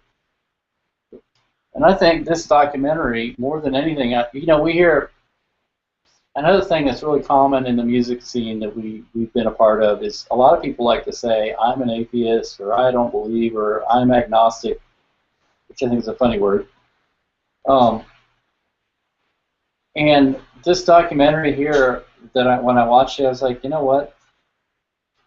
There is, well, you know, another acquaintance of ours, a friend of yours, I call him an acquaintance, went to lengths to talk about how there isn't a God, and you know, science can't prove there is a God. And then this documentary here said, you know what? Actually, science kind of does prove there is something. One of the experiments, I think you'd be very entertained by it. You might even want to try this. One of the experiments is, I never heard of this. Attach electrodes to yogurt, and apparently when you think of things or when you feel things, the yogurt will pick up your emotional state, and you can read it on a voltmeter or whatever that was. And like he was experimenting around. He said, okay, I need to call my agent. All of a sudden the thing spiked. I said, all right, I need to talk to my lawyer. And the thing really went off the chart. And, you know, it was talking about how we are interconnected and how we generate, and they were careful to differentiate from the New Age belief in auras and stuff like that. But it said we actually do generate an emotional state and an energy field. And one of the things they said, I thought was interesting is that scientists throughout history, when we were aware of our brain, we always believed that our brain was like in control of our bodies, and that the body just did what the brain told it to do, like the brain is the boss. Yeah, I'm really very interested in that. Yeah, so Ian was very interested in that. He's like, no, actually, the truth is all the brain does is it takes input from the body. Your heart, when people talk about how your heart, like affairs of the heart or how you love or anything else like that, your heart actually has a lot to say about your emotional state. Um, so they can even see it in the heartbeat, and they even showed what the heartbeat looks like. Like if you're feeling love or if you feel anger, they could show the little chart of it and say, this is what love looks like, this is what anger looks like. And it said if you have good feelings like altruism, like giving to people, it actually creates a good higher emotional state. And if you have a lot of hatred and everything, then it creates these emotional states that are very negative and down. And so, all of this stuff really proves what all the religions in the world have said all along. They are absolutely right on the money. And one of the latest ones was Albert Einstein. He said, we create the world we live in. And it's very true. He said, you cannot control what's going on in Washington or whether there's a war on the other side of the planet or anything, but the best thing you can do is you can do something kind for somebody. And when you start doing that, that's how people change the world. So like I said, maybe getting everybody on board with like giving the first of their crop, like tithing 10%. I'm sorry, I keep interrupting you.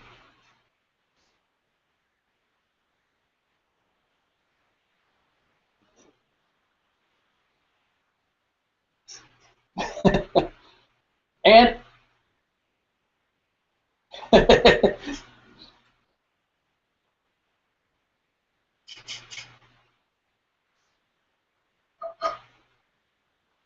yeah, I've heard that one too. Or magic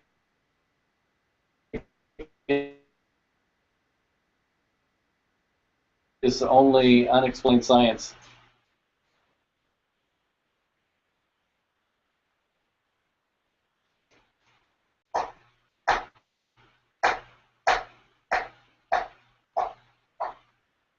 What row I'm losing him? I'm losing Bob. What's that?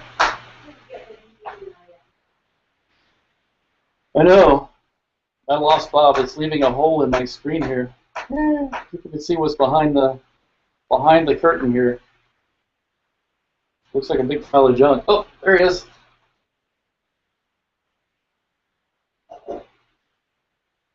Open says me.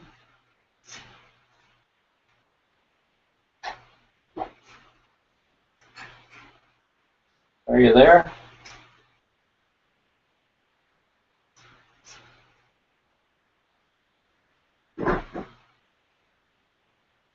Oop, lost him again.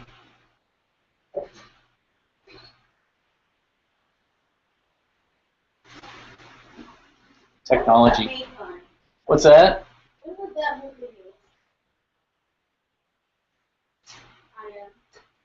The name of the director? 2010. 2010.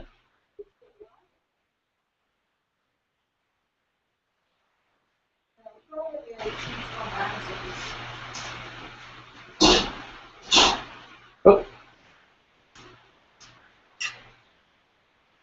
We're trying. We're trying.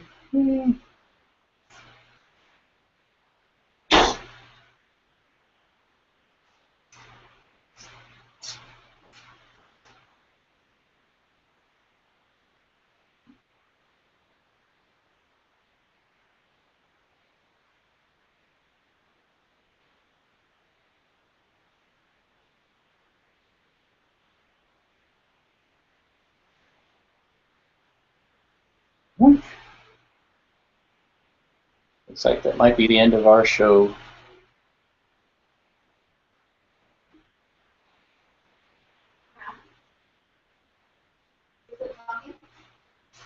No, I've lost him. I think so. Go look at Amazon or somewhere and find out you see and you I have it right here. Amazon? Well, I have the page for it. Amazon? It's right here. Oh, that's what is it?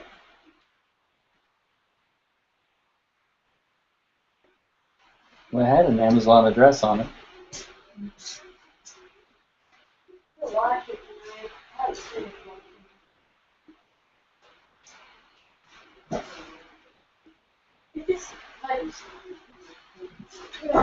Why can't I create a goal?